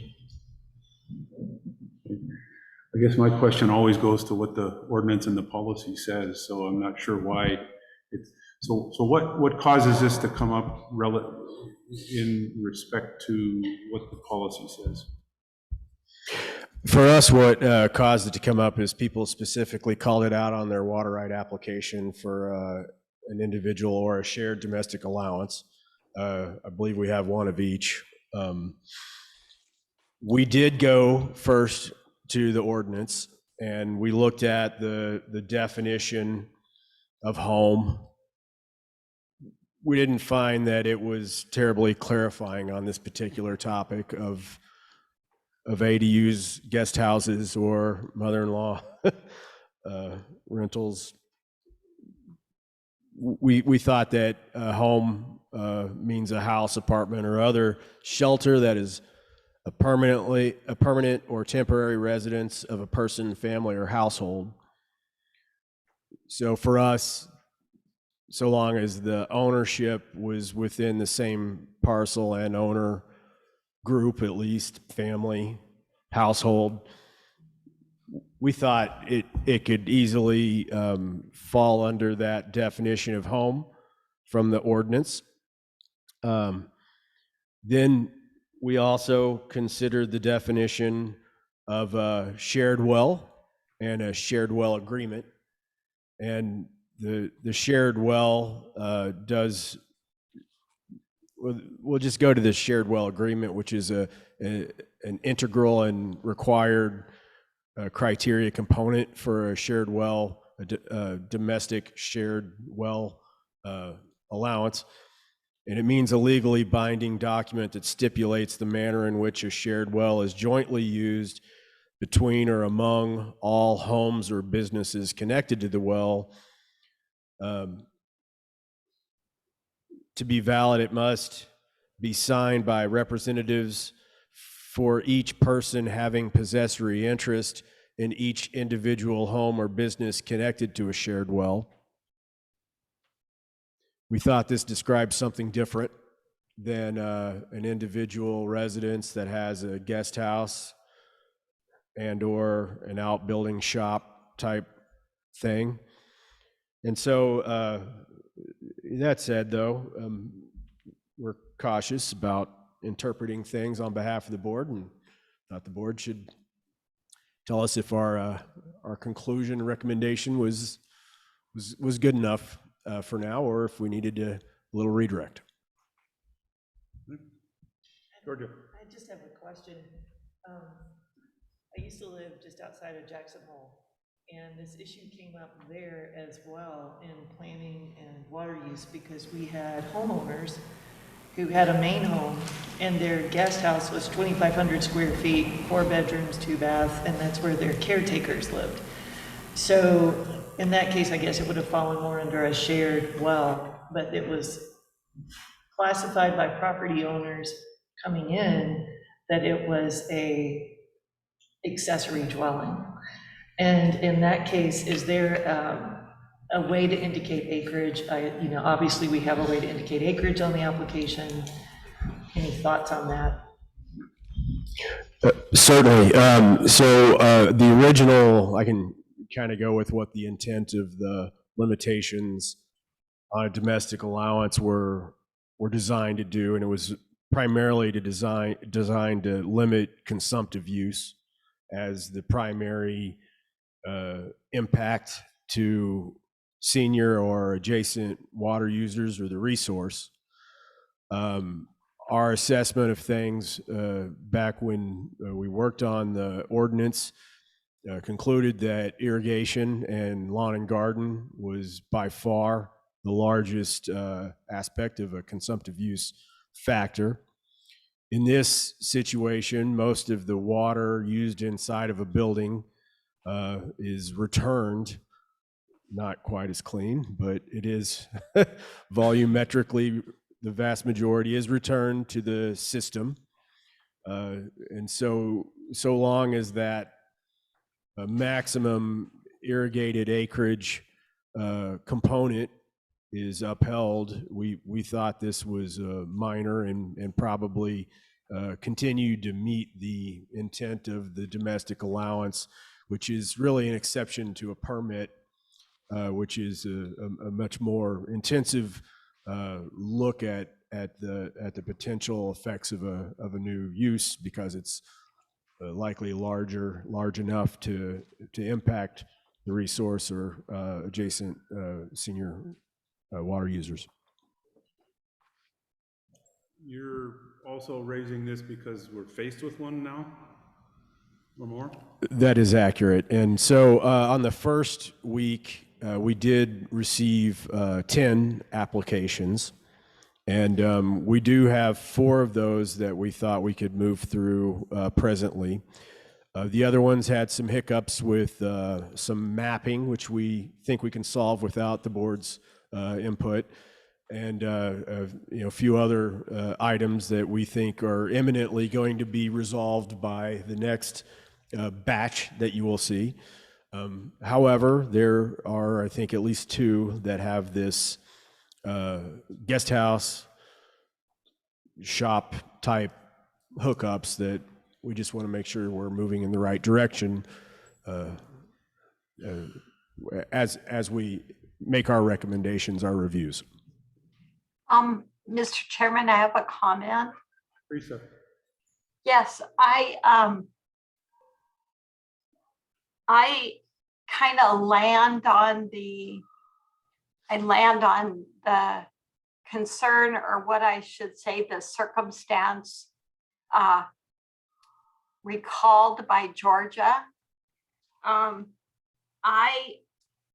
am not comfortable proceeding unless there's some sort of sideboards put on a accessory dwelling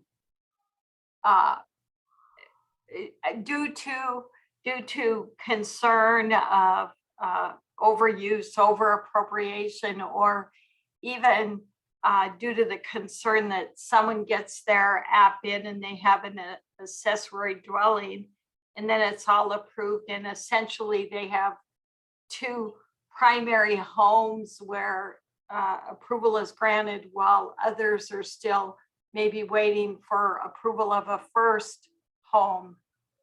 I most certainly will respect the wishes of the board, but I'm not comfortable with without some sort of kind of sideboards or more definition on it. But I would like to hear again, Mr. Chairman, I'd like to hear from you or others. Maybe more information can be shared and I'll feel differently. Sure, I think this is warranting some additional discussion. It's getting to something that I didn't think would come up so soon in this process, and I'll get to that in a second. So, Roger. Well, I understand George's analogy here, but I also, usually the caretaker's house becomes the primary one, and then the main house is occupied 2 weeks out of the year or something, you know? And so it actually becomes the ADU almost by rights. And I think we have to look at use, total consumptive use, as Ethan was mentioning, and the total consumptive use for domestic use is so small, and usually, you know, a 5-bedroom house or something would be a big house, but the ADU is going to maybe be 1 or 2-bedroom house at most. So I still think it fits underneath the confines of that acre footage allotment. What is it? 0.2 acre feet that is assigned for that use. Sorry, Roger, do you mean like the amount of water that's assigned for each home? That's right. So currently, the board does not have water use standards assigned for each home. Now, we do have, there's DNRC standards for a house. There are DEQ standards for how much water a house uses. They're very different. So it's 2.4 though for the total. The total domestic allowance. Domestic allowance is what you're talking about. Yeah. I apologize. I misunderstood the question. Sorry. Yes, 2.4 acre feet total would be the amount. The limit, regardless, then. Right, and so as far as residential use, they're not going to come close to that, you know. Then it really defaults to how big is their yard and how much do they irrigate. So I think the impact is so, the consideration of the ADU is such a minimal impact, and also, as you mentioned, there's a return flow, and so I just can't see that we're gonna have any exceedances considering an additional ADU. Well, my thinking right now is, first of all, if we're going to be addressing any of them, as apparently we are now, correct? The applications that have them, or you have applications that have them, that we almost so I think to formalize this, I think we need to clarify this in writing. I think that I agree with Teresa and Georgia on one hand. On the other hand, if we're going to move forward, if the recommendation is to say within these boundaries we can do this and this is acceptable, let's get that in writing. But then that leads me to a question I need to ask Melissa, and that gets to, if we do that and we take action on that, we can make it an action, but if it's something that begins to look like it's changing or modifying the language, definition languages in the ordinance, or language of the ordinance itself, we probably need to make those as a recommendation to the tribe and the state, so that in the next cycle, if they decide they need to change that language specifically, they can do that. So I'm trying to figure out how we best approach that, so that if that gets to be the case, we've documented it well enough so that that is also a recommendation that the board makes. So I'm thinking about both of those sides of this. So I would think that until we get something in writing, we'll need to take them case by case, or accept the recommendation and move forward, so we can move these forward. But get something in writing, so that if that's going to be the kind of thing you need to have guidance you need from the board, that I'd like to see it in writing. I'd like to see something approved in writing. So those are my thoughts, at least initially. So Melissa?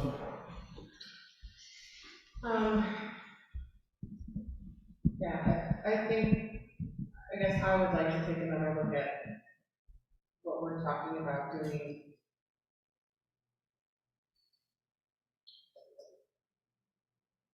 I'm trying not to give advice off the cuff.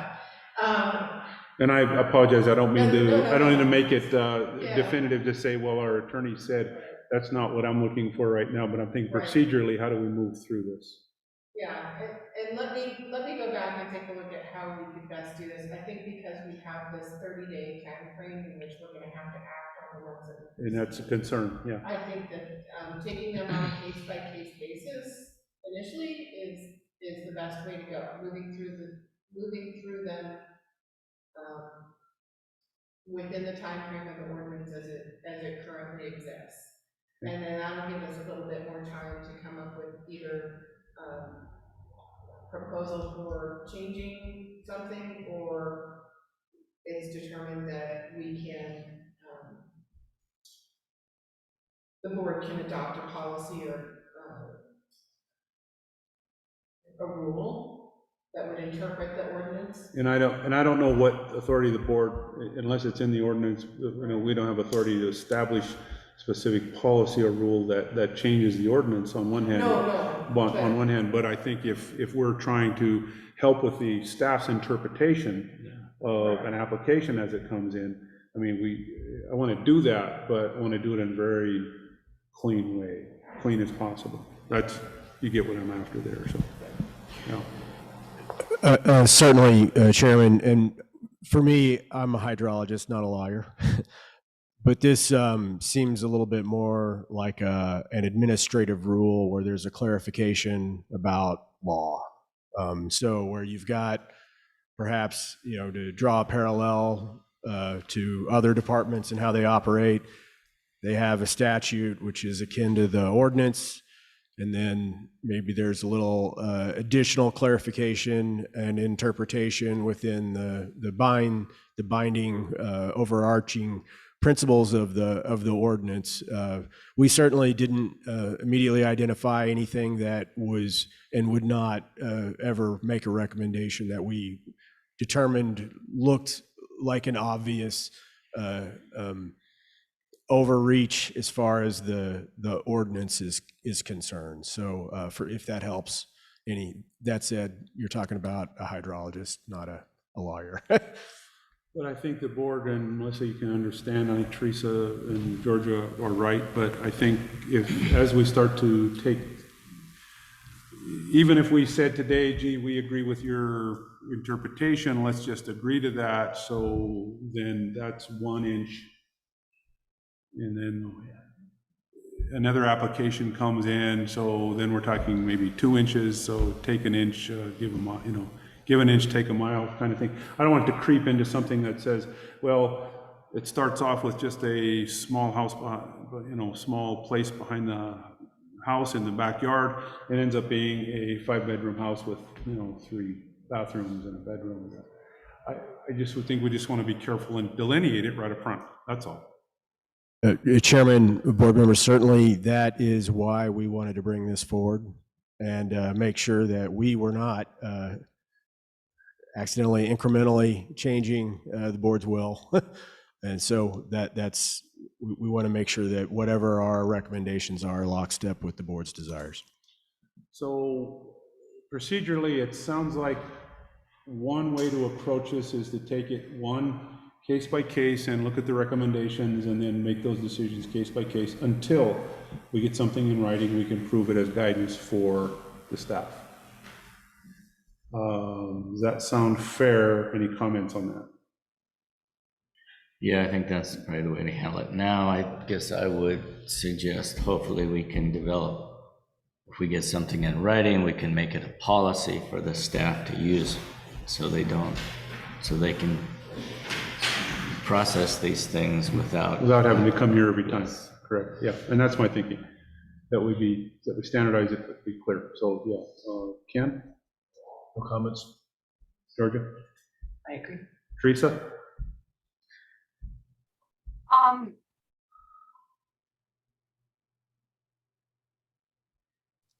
The case by case makes me nervous, so I say yes reluctantly. Okay, well, we're still in discussion, so if there's something specific about case by case that makes you nervous, we probably want to bring it up now, or certainly when the cases come up. Okay, thank you. We don't want to overlook it, so.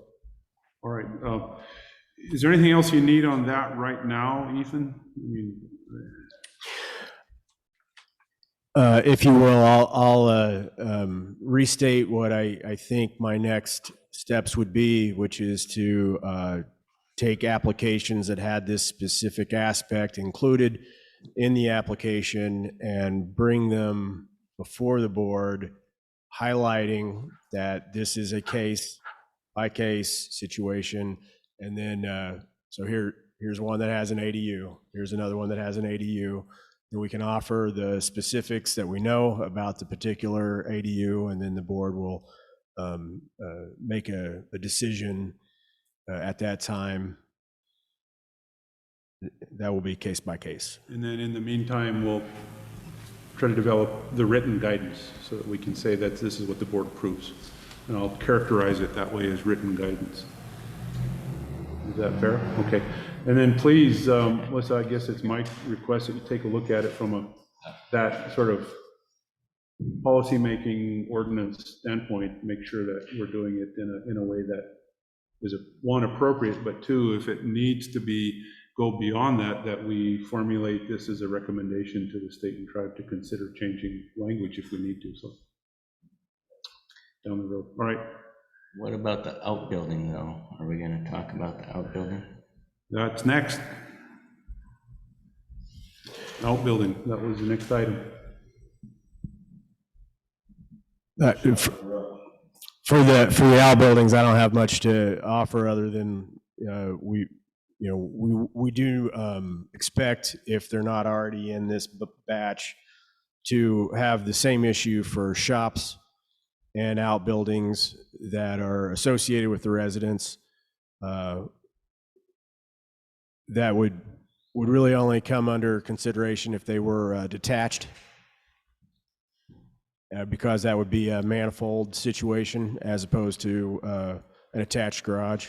or something to that effect.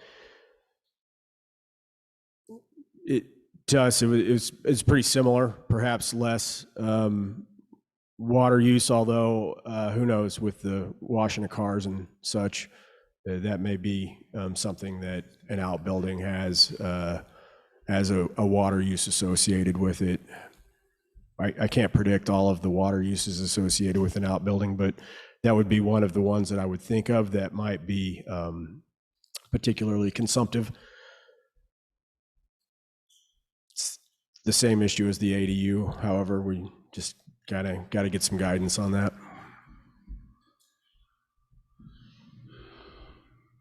Roger? Well, I think the outbuilding is even less of an impact because usually it's a shop with a toilet or something, you know, which is minimal. Occasionally, they might have a bedroom or a loft with a bedroom, but they're just going to use that toilet is all they're going to do. So I would recommend that we include the outbuilding with the addressing the ADUs so that we can get a policy on these things.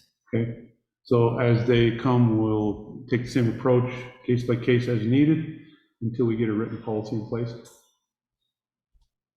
that fair? Yeah. Okay. Mr. Chairman, Yes, ma'am. the case-by-case analysis, then are we going to have information about the size of the outbuilding, what the outbuilding is used for? My family, my father-in-law has a cabin, very small cabin, and his neighbor just built an outbuilding, and it stores probably 5 vehicles and 4 boats. And I know that might be the extreme, but the case-by-case analysis or the background information, you know, I would just like to know how we're going to judge that. It also has a caretaker apartment on top. I mean, I just want to know what the sideboards are, or I hope we can gather some sideboards. That's all. And I would tend to think, and I guess we can ask staff at this point to sort of characterize what will come forward, but I think the more detailed information will have to come forward with each one of those. I also think it's important to look at it, and I think Ken raised it with respect to how they fit into the application, and if an application has for a domestic allowance, that all of it fits into the volume requirements of that domestic allowance, so that they don't go beyond that. So we need to characterize the facts of each of these as they come forward. So I don't know what you're thinking, and I don't know if we have all the details today, but certainly, Ethan, you have some thoughts about what you'll bring forward to the board?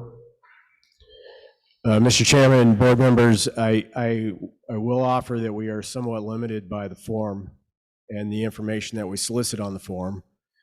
We currently don't have anything on the form that requires an applicant to provide the size or square footage of the residence that's initially hooked up for a domestic allowance, or even anything particularly requiring the disclosure of shops or outbuildings or guest houses. If that kind of information is needed for the case by case, we may have to look at modifying, updating the application forms. So, but you're able to get enough information to determine whether we're dealing with an accessory dwelling unit? Mr. Chairman, board members, that is really just information volunteered in the, I believe was the other category on one application, other uses. And then another application, the applicant applied for a shared domestic allowance for the building that's in the back, because she just thought that was what she should do. And so what we would need is to direct the applicant to either file an individual domestic allowance if that's the recommendation or the direction from the board, or you know, have this extra piece of information that's offered by the applicant considered on its own merits if we don't expand the form application filing requirements in some fashion. Well, so Teresa's concern is about this case by case and what information the board will get if we're going to take it case by case. But I'm thinking the board at this point is going to have to rely heavily on the staff's input there, because you would have, otherwise you wouldn't have brought this forward. I mean, I'm not sure that we're saying every individual application needs to be analyzed with that respect, but as you identify them, if you believe they need to be brought forward for that purpose, then bring them forward, and I would say bring as much information as is available. If we then need to start to talk about collecting additional information on the form, then we should talk about that at the time we start to analyze these. But if the staff has recommendations about changing that, then we should hear that as well.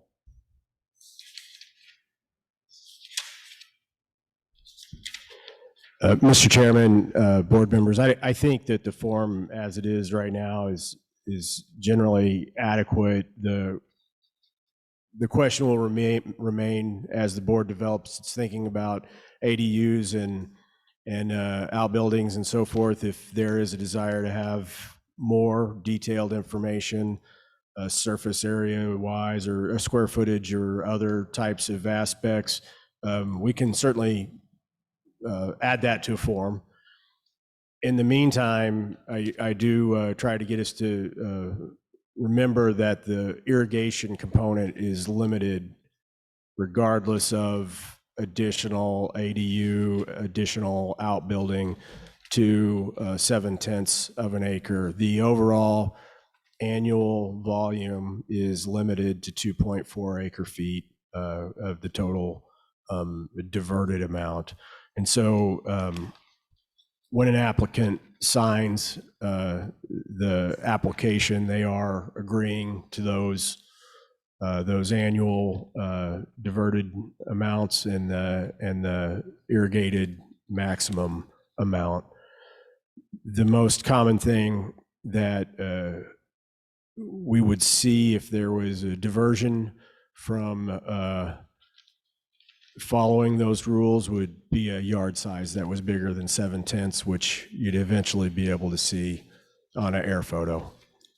Okay. Well, will our approach work for you for now? I mean, you raised this, it's on the agenda, so we want to try to address it in the best way we can. Will this approach case by case, bringing it forward, work for you for now until we do come up with something in writing that we approve?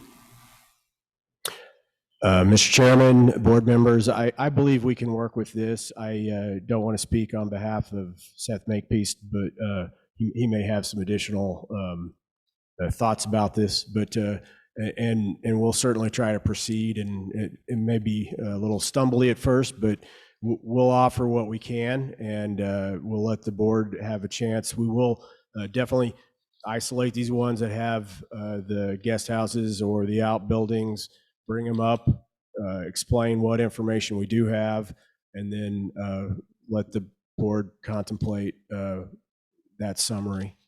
All right. Teresa, you good at that? Yes, yes, Okay. thank you. Like the rest here, we're nodding their heads as well, so I think we can move on with that for now. Correct? Okay. Thank you, Ethan. Receipt of application, date stamp, and check clearance.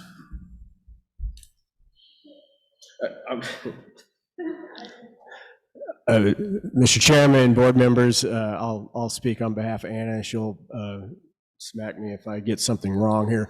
But what I understand currently, there was originally a thoughtful offering that we could look at a correct application as one where the payment had cleared the bank.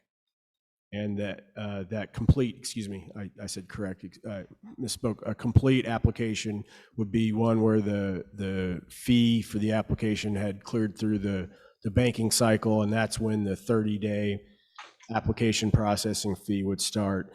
We have, however, since then realized that most of the folks handling the applications don't have access to the bank information, and I'm getting a request from both Palo Hoyt and Anna to really just use the application received by date as the start date. So whenever Anna comes and gets the mail and puts the stamp on the application, she's hoping that we can just start the whole cycle at that point and not have to try to cross-reference with the banking information. Did I get that right?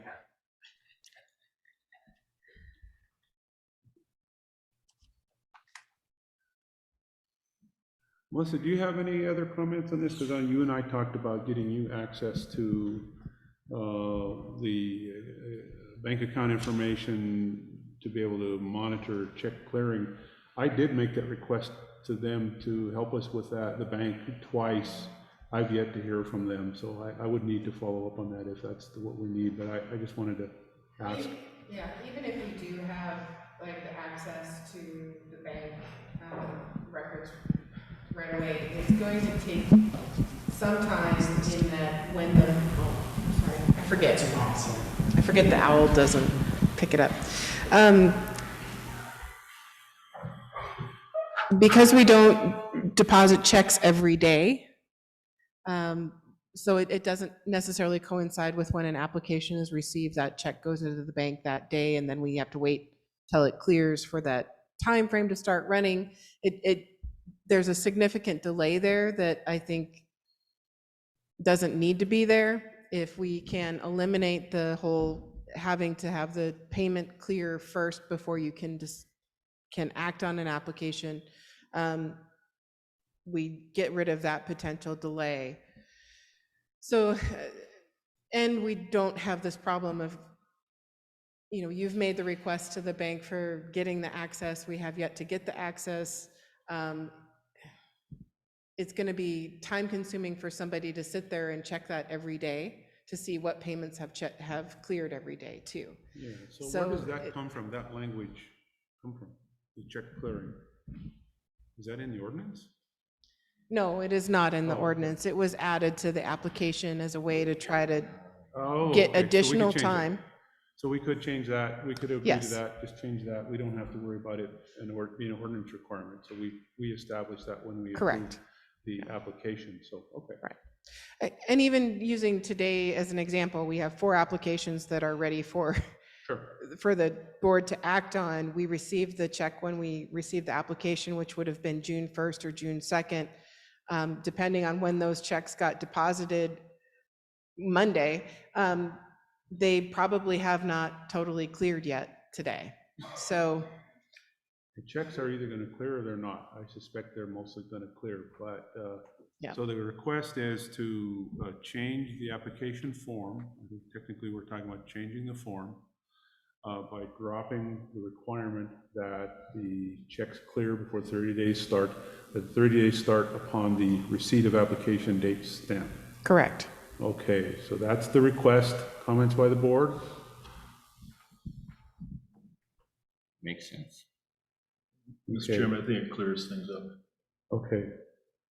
Well, we took action to approve the application, correct? I think the application process, we took action to approve those applications, so we can take action today if you wish, and take a look at the final application when you have it, but I think whatever is appropriate, we can do that. We can do it now. Yeah, Mr. Chairman, board members, I think if you have a consensus on that, we'll double check to make sure that we even need to make changes to the form. I'm not even sure that it's that crucial, but we certainly can. We'll make sure that the form doesn't tie our hands to the check date. I don't happen to have one of the forms in front of me So right you're good now. with consensus on that for now? I certainly am, if that pleases the board. Melissa, you good at that? Yes. Okay. At a later date? Okay. Roger, we good? Yeah, I guess if I don't see, I think we should just change it so that it's clear going forward. Yeah. You know? Ken, you're good? I'm good. Georgia? Teresa? I'm good. All right, we're good. Ethan? Moving on to review of complete domestic allowance applications. Jana and Ethan, one more time. So here we go. I think we're starting to get to trying to take care of some of the business we hope we're here for. Really? You want to present these? Sure, I can. Excellent, here you go. Super fun. And I can talk in details if needed. Sure. Which one do you want to do first? I get, maybe, let's ask about a process and how we want to, how the board would like to see these go forward. So most of these have been reviewed, well, all of them, there's 4 of them, have been reviewed by myself, Ethan, and Seth Makepeace. We have all gone through the checklist, approved them based on the requirements listed out on the checklist, also based on the information on the form. I have contacted applicants where we needed to get all of the information we need, and I personally feel like these are pretty solid applications ready to move forward. So is there a way that we wanted to do them individually? How do you folks want to hear about each application, I suppose? I think individually for sure, yes, Ken. Can I make an overall suggestion? As far as procedure, I'm sure the people who are watching don't really care about how much money we're spending on paper folders and all that kind of stuff. I think it might be a thought to move this part of the agenda in future meetings to the beginning of the meeting. That way these people, get in, find out what they have to do, and leave. Having said that, how do you want to proceed today? I think one by one, I think we're going to have to do these as we move through them, eventually one by one anyway. So Yes, I one agree. by one. So, Roger?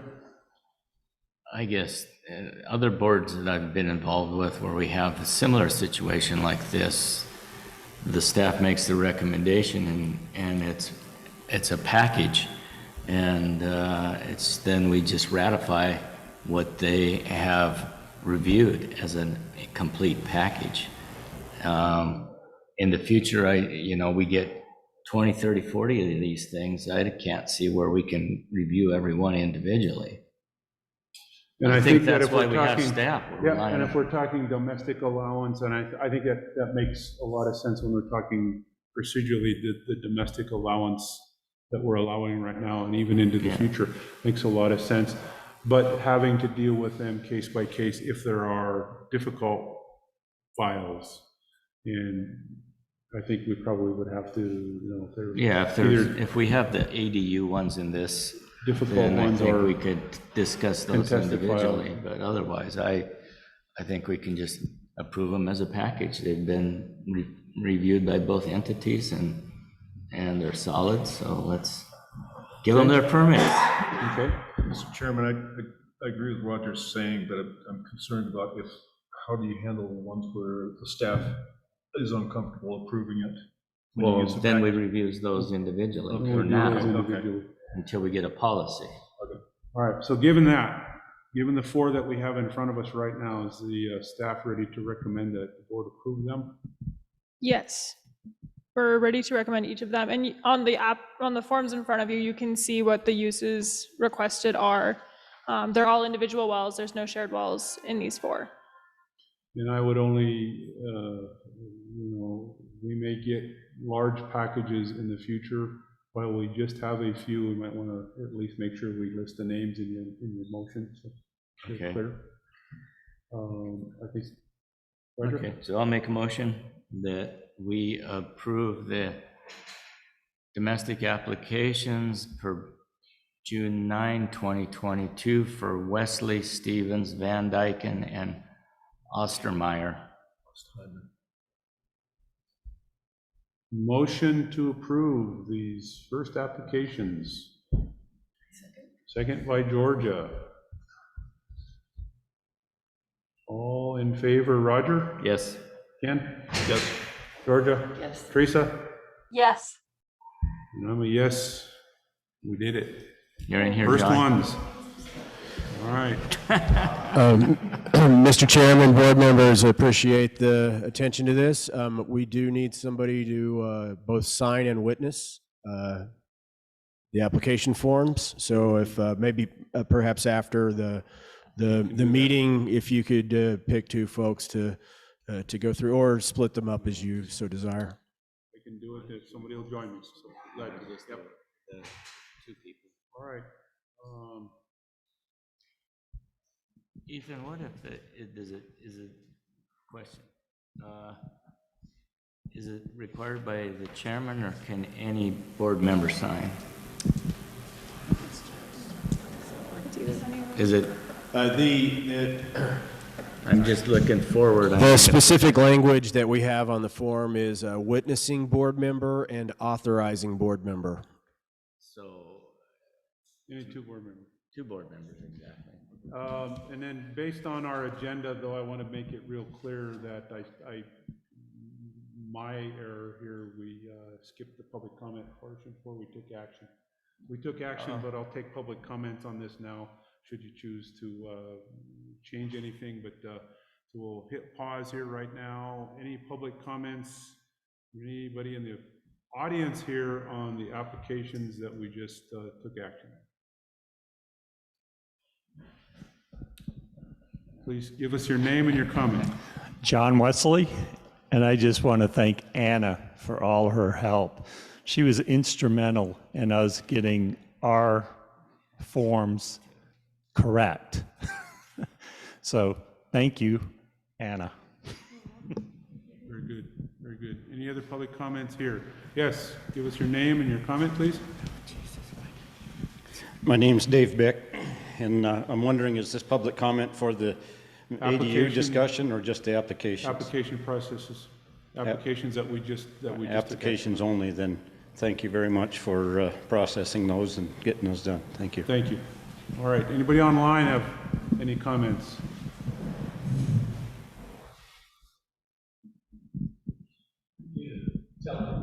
Anybody online have any comments on the applications that we just took action on? If so, please raise your hand so that we can hear your comment, please. All right, we have a comment, so please give us your name and your comment. Yeah, this is Bill Ostheimer. And Yes, can you guys hear me okay? Yes. I just wanted to also say thank you. Anna and Ethan both were in the office when I submitted the application. They were super great at helping me understand things. I was a little unsure of the process. We had a couple follow-up emails, and I think this is a big hurdle to get the ball rolling. And I think all the comments from the board, board member Pitts talking about maybe moving that agenda to approve these at the beginning of meeting might have allow some people to be more productive, to be able to hear if things have moved for them and then go on to other things. But either way, thank you very much for getting it going. It's been a daunting task with a million things to accomplish, but kudos. Thank you. Thank you for your comment. Any other online comments?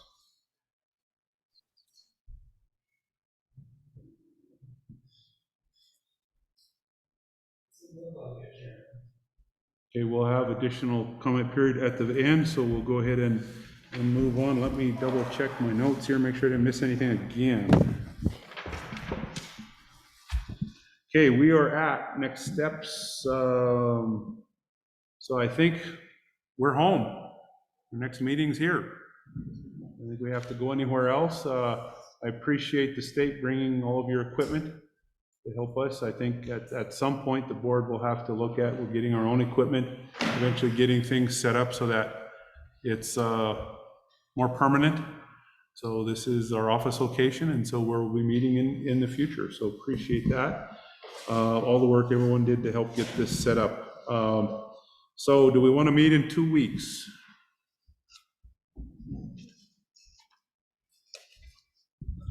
So let me ask the staff, is there any reason to meet any sooner than 2 weeks? Melissa, Ethan?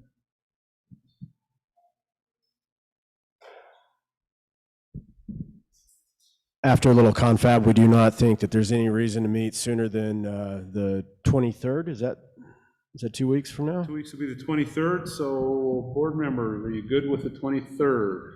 Yes. Okay, I see heads nodding here. Teresa, good? Okay, Good.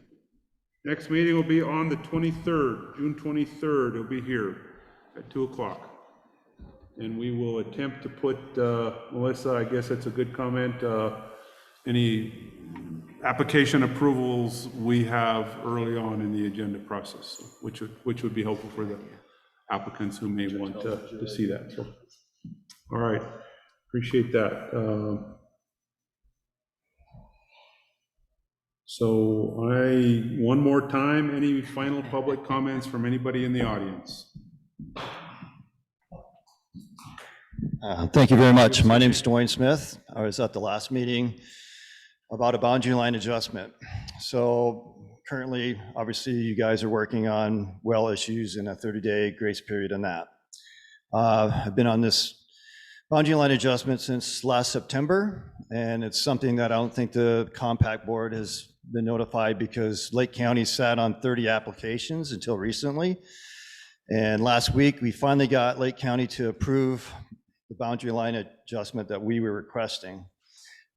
Then it went to DEQ in Kalispell with a gentleman named Nathan.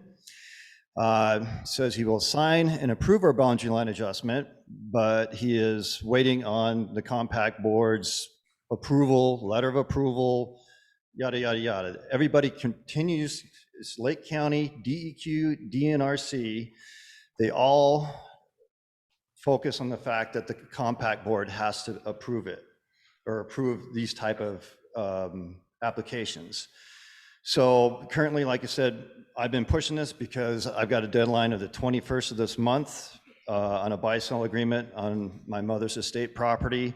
And if we don't get a clear deed and title, we're going to lose the contract, and it's going to be kind of a nasty thing for my family. And basically, you know, everybody has this misunderstanding, or they don't understand what's going on with the compact board.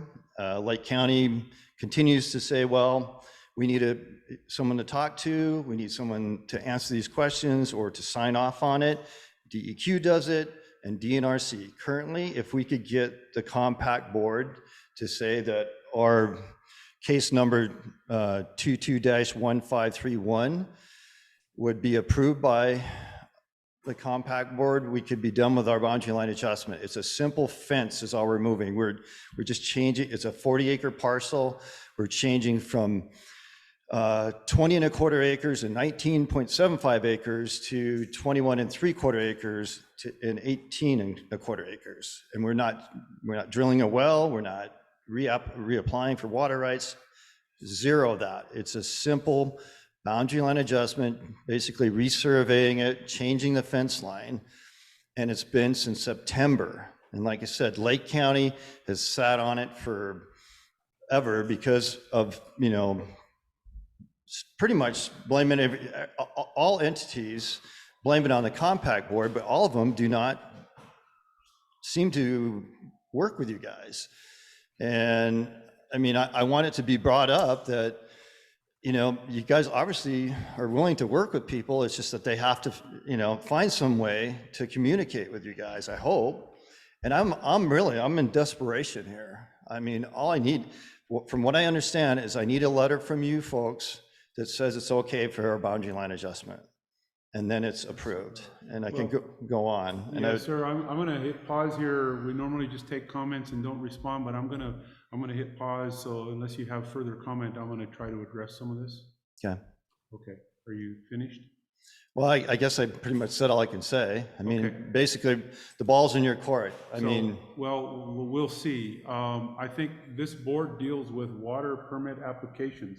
I have no idea what a boundary change authorization is, this board has nothing to do with that. So what I would ask is, if you haven't had a chance to meet with Ethan and/or Melissa, that you please do that after this and see if we can get, I think the board would need to get some input from them to determine what, if anything, what, if any, role this board has in what you're talking about. Because unless we have permit applications that come through here that are tied to the water ordinance, I don't know if this board has authority over anything you're describing. Well, Mr. Chairman, I'm just letting you know, this is what's holding up 30 other different applications, because they seem to be confused. They don't know what your requirements are, that kind of deal, and they keep not approving anything because they need just a letter of intent that, obviously, like you said, if it's a letter where you said this has nothing to do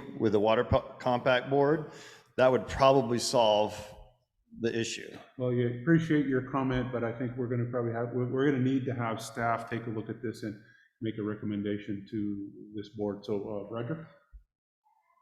I'm going to go out on a limb because having worked in that area a little bit, I think what the DEQ is looking for is some acknowledgement that there is either a water right or water available to that property so that it can be subdivided or the BLA can occur. But that's where you need to get the clarification. And if that's the case, then you just have to come back and apply for a water right through this entity. But you need to find that out. That's on you, not on us. We've done all of that. We have water rights, we have shared agreements, you name it, everything's been established. The parcel's been in use for 22 years, and we're not changing it. It's just the fact that they're selling my mom's house and I'm keeping the other land in a shop. So I think if you work with Ethan and Melissa. I've been working with Ethan, we've been working with DEQ, DNRC, everybody, and all they can say is they need a letter from the compact board. Okay. That they have. Can I interrupt a second? So if you've been working with Ethan?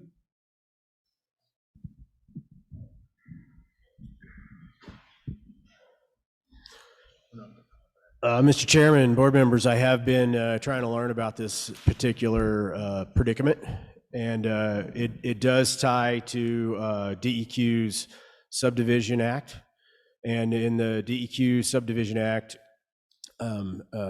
here on the reservation, what used to occur is somebody would apply for a property line adjustments fall under this, apparently, as do what you normally think of as a subdivision application, or also some sanitary actions, changes, and so forth. And so I am aware that DEQ has within their administrative rule part of this permitting process that requires an applicant who's applied for a permit through DEQ to get a letter from the Montana DNRC that says either they have a water right for their proposed action, or the type of water right that they're going to pursue according to their proposed action is an exception to a permit, or something to that effect, so that there's some level of certainty offered by the jurisdictional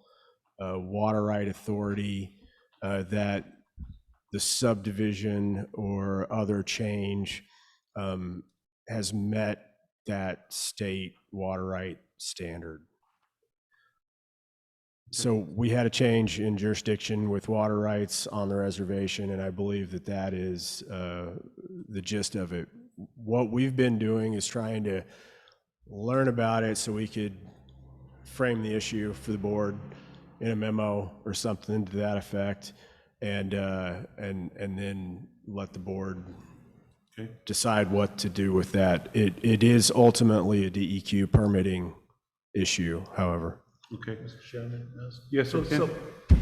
this is a duty created by DEQ. It's not created by the ordinance or the compact. That is correct. Melissa, have you had a chance to take a look at this and weigh in at all? I have not. Okay. It sounds like maybe we're going to need you to.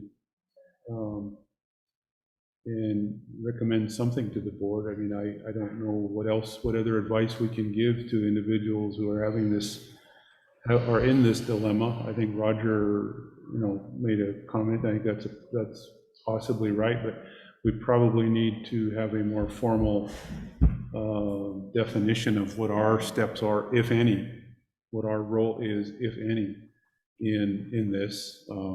I understand what you're saying now, Ethan, but it seems like from a policy standpoint, we're probably going to need some recommendation so we can understand what our role is and whether we need to take that step. And if so, then how we approach that. So, yes. I just might add, I'm one of 30 other applicants that are going through this. There's been people who have been waiting over 14 months. They've lost the sale of their homes. Different things have happened accordingly. And like I said, I'm on a deadline. I'm desperate. The 21st is my deadline. And I mean, I tried everything. We've been going after this for months. And I just want you to be aware of what it does to people trying to get something done. And DEQ and everybody keeps blaming the Water Compact Board. I'm tired of hearing the Water Compact Board when, it's really not, like you said, I don't really, in my particular situation, it really has nothing to do with you guys. It's basically removing a fence line. But we do need a letter of approval or something for us to proceed, because they won't approve it unless they have something from the Water Compact Board. So thank you for your time. Yeah, well, our approach will be to take a look at it, because I think the board can only take whatever action we have authority to take through the ordinance right now. So I guess, I don't know if the board wants to take action specifically to ask the tribe and the state to look at the legal issues that are associated and define what the role of this board will be in that. Otherwise, all we can do is do whatever the ordinance says. So, Melissa, do you think we need to take action to direct that, or are you comfortable bringing that forward and coming back with something? Well, I'll take a look at it and bring it back, and if there's something that we need to get the board to act on more quickly, I'll make sure we get to that. Okay, all right, appreciate that. Suggestions, Yes, Chairman? Ken.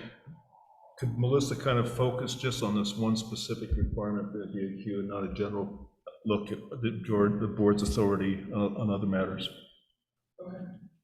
And I think that's what I'm asking as well. I think that makes sense. But your deadline is June 21st, and our next meeting is June 23rd. And like I said, there's been other people waiting 14 months.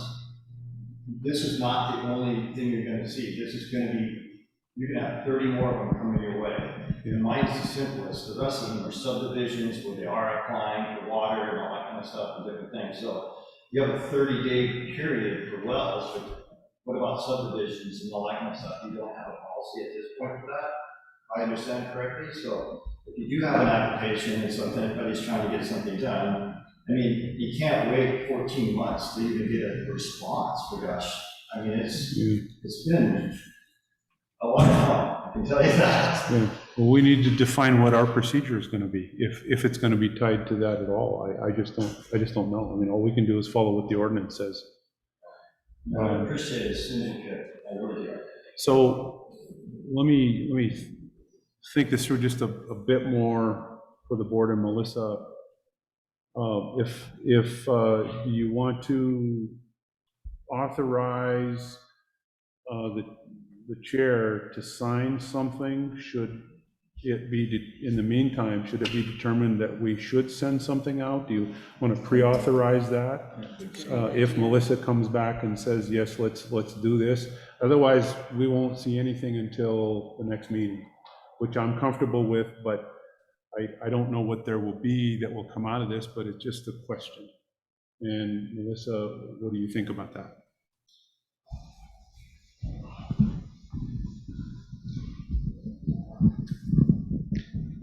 Not having looked at it, I would be uncomfortable with having you pre-authorize taking any action.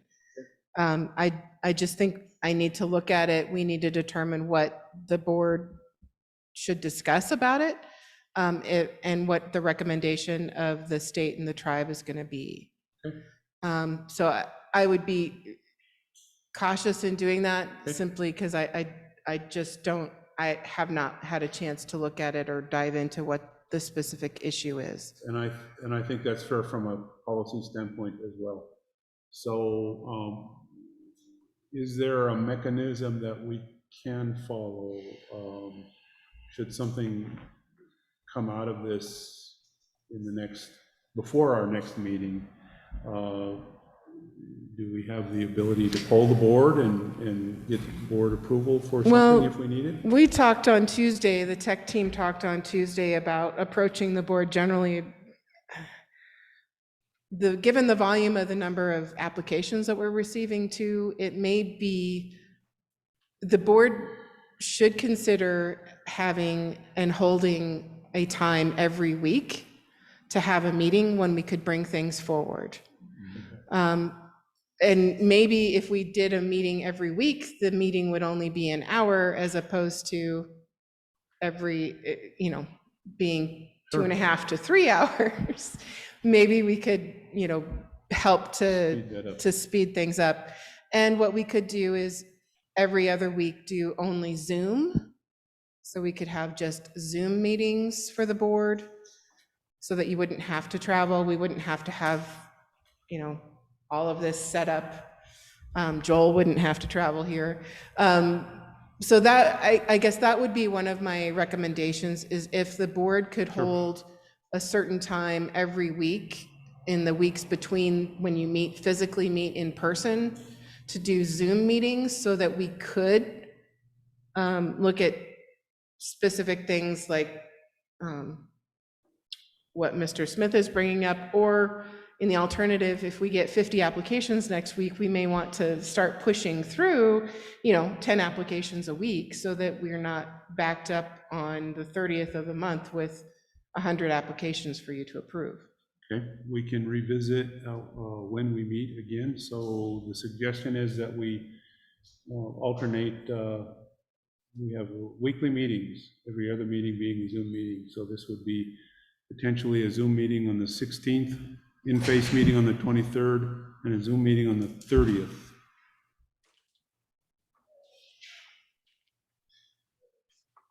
Board members, would you like to do that? I would. Yes. Yeah, I'm available. Okay, Teresa? Yes. All right, agreed. We'll do that. We'll do a Zoom meeting next week. We'll do an in-face meeting on the 23rd, back to a Zoom meeting on the 30th, and then we'll go from there.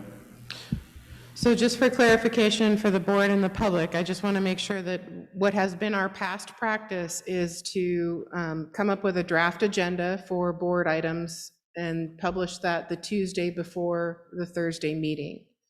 Those will continue to be published on the DNRC and the CSKT websites for the public to have public notice of what's on the agenda. So we will do our best to get to your issue. I can't make any promises right now, not having looked at anything, but we will do our best to get something next week. Okay. And in the meantime, we'll hopefully have a few more applications for you to act on next week too. All right, appreciate that. That makes a lot of sense that we do that way. I think that's right now the best this board can do, and we'll have technical and legal advice on what this board can do moving into the future. So thank you for your comment. That was still all part of the comments. Thank you, board and members, for the diversion there. Any other public comments? Yes, please state your name and your comment. Give this mic for you. So again, my name's Dave Bick, and so I want to comment on the ADU to start with, and because I think that it is spelled out clearly in the ordinance as to what is allowed, and that says the 2.4 acre feet, which I know that the people filling out the application have a problem with that because they don't know what that means. I don't know how many in this room know what that means or have taken the time to calculate that out and see what it is, but I think it's somewhere around 2,000 gallons a day And so most of the septic systems, drain fields for like a 3-bedroom house are designed on about 300 gallons a day. And so where the rest of that water goes or whatever, but legally there's already things in place that regulate how many homes there are on land and whatever. That's not decided by water. I don't think that that's for you guys, the water board, to be deciding. You're to be deciding whether or not they have signed affidavits saying they're going to use the 2.4 acre feet or less in the year. And you know, there's a lot of regulations for building the homes. The issue that Georgia brought up, most likely those homes have 2 wells. And so if you're looking at water conservation, by doing 2 wells for those homes, it actually gives them right to more water. And so then they can use a larger area for irrigation or whatever. So there's workarounds on it. The issue would come up on septic systems and doing the same thing, the mother-in-law houses and whatever. And so one of the rules that was put into place at one time was they came up with the idea that if the homes were attached, then they were considered 1 home. If they were detached, then they were considered 2 homes. So all of a sudden you saw all these homes being built with a home over here and a home over there and a carport in between and the roof that attached them, and they were attached. So there's workarounds on that. And if the parcel size is large enough, the easiest workaround is apply for domestic use on this house and 1 on that house and have 2 wells with a larger volume. And as a water board, legally, that's all you get to decide, is whether or not they're using the 2.4 acre feet per year, not whether or not husband's living in one house and the wife's living in the other, or the kids are in one house, or the grandmother, or any of those other things. That's getting into everybody's personal business, and you guys don't belong there. So that's the legal aspect on that. And I'm not a lawyer, and I'm not a hydrologist, but I've been through the school of hard knocks. And so the legal aspect on the deal here that Dwayne Smith is talking about is would be fairly simple if somebody would hand carry somebody through the process. And what it was DNRC used to give a letter to DEQ that satisfied DEQ's law requirement to allow these subdivisions. And the letter, in part, I don't know that I know all of it, Roger would know, in part was an affidavit that you would sign through Lake County saying that you fully understood that because of the uncertainty of the water compact, that you may or may not get water rights to the property.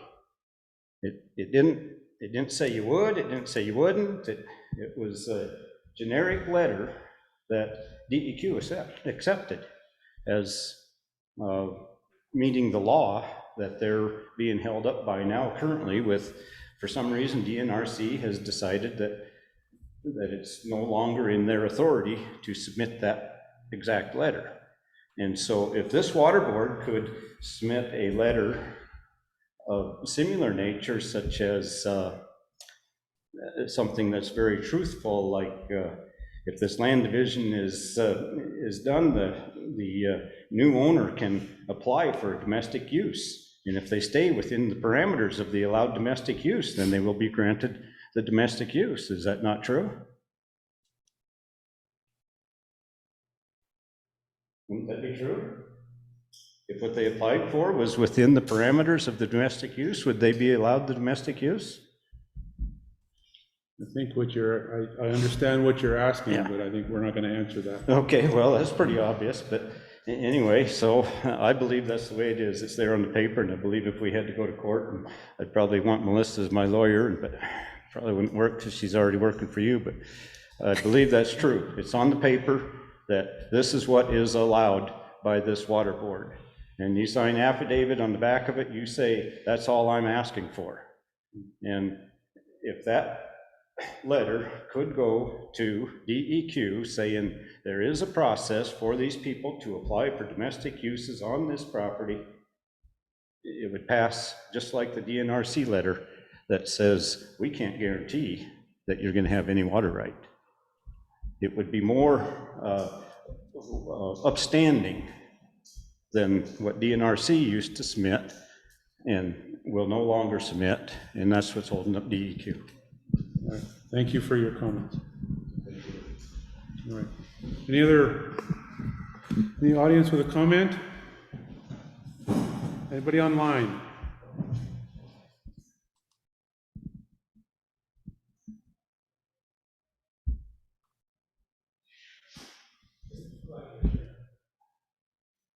Okay, hearing none. Roger. So Rob and I made a presentation to the Northwest Montana Realtors Association last week. And we have kind of a little template now, PowerPoint. So if Ken or somebody wanted to use it in the future, it can be easily modified and They can't hear you. and taken, used, so. That's it. All right, appreciate it. Well, let me just add a little bit to that. So Melissa can correct me on the name, but is it the Montana Bar Association who has an annual?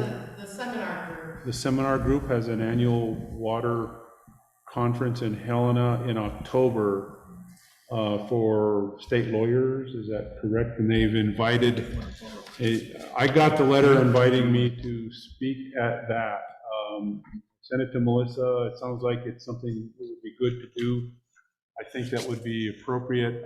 It's down the road, but I'm thinking that given, and I've been there before and I've seen that, given the nature of that, I guess, and what they're interested in, I'm going to propose that we do that, but also get as many board members there as possible when that happens, and possibly some staff persons like Melissa and Ethan and Ann and Alan to be there, because I think it'd be important for them to meet everyone and see everyone and hear from everyone just really briefly.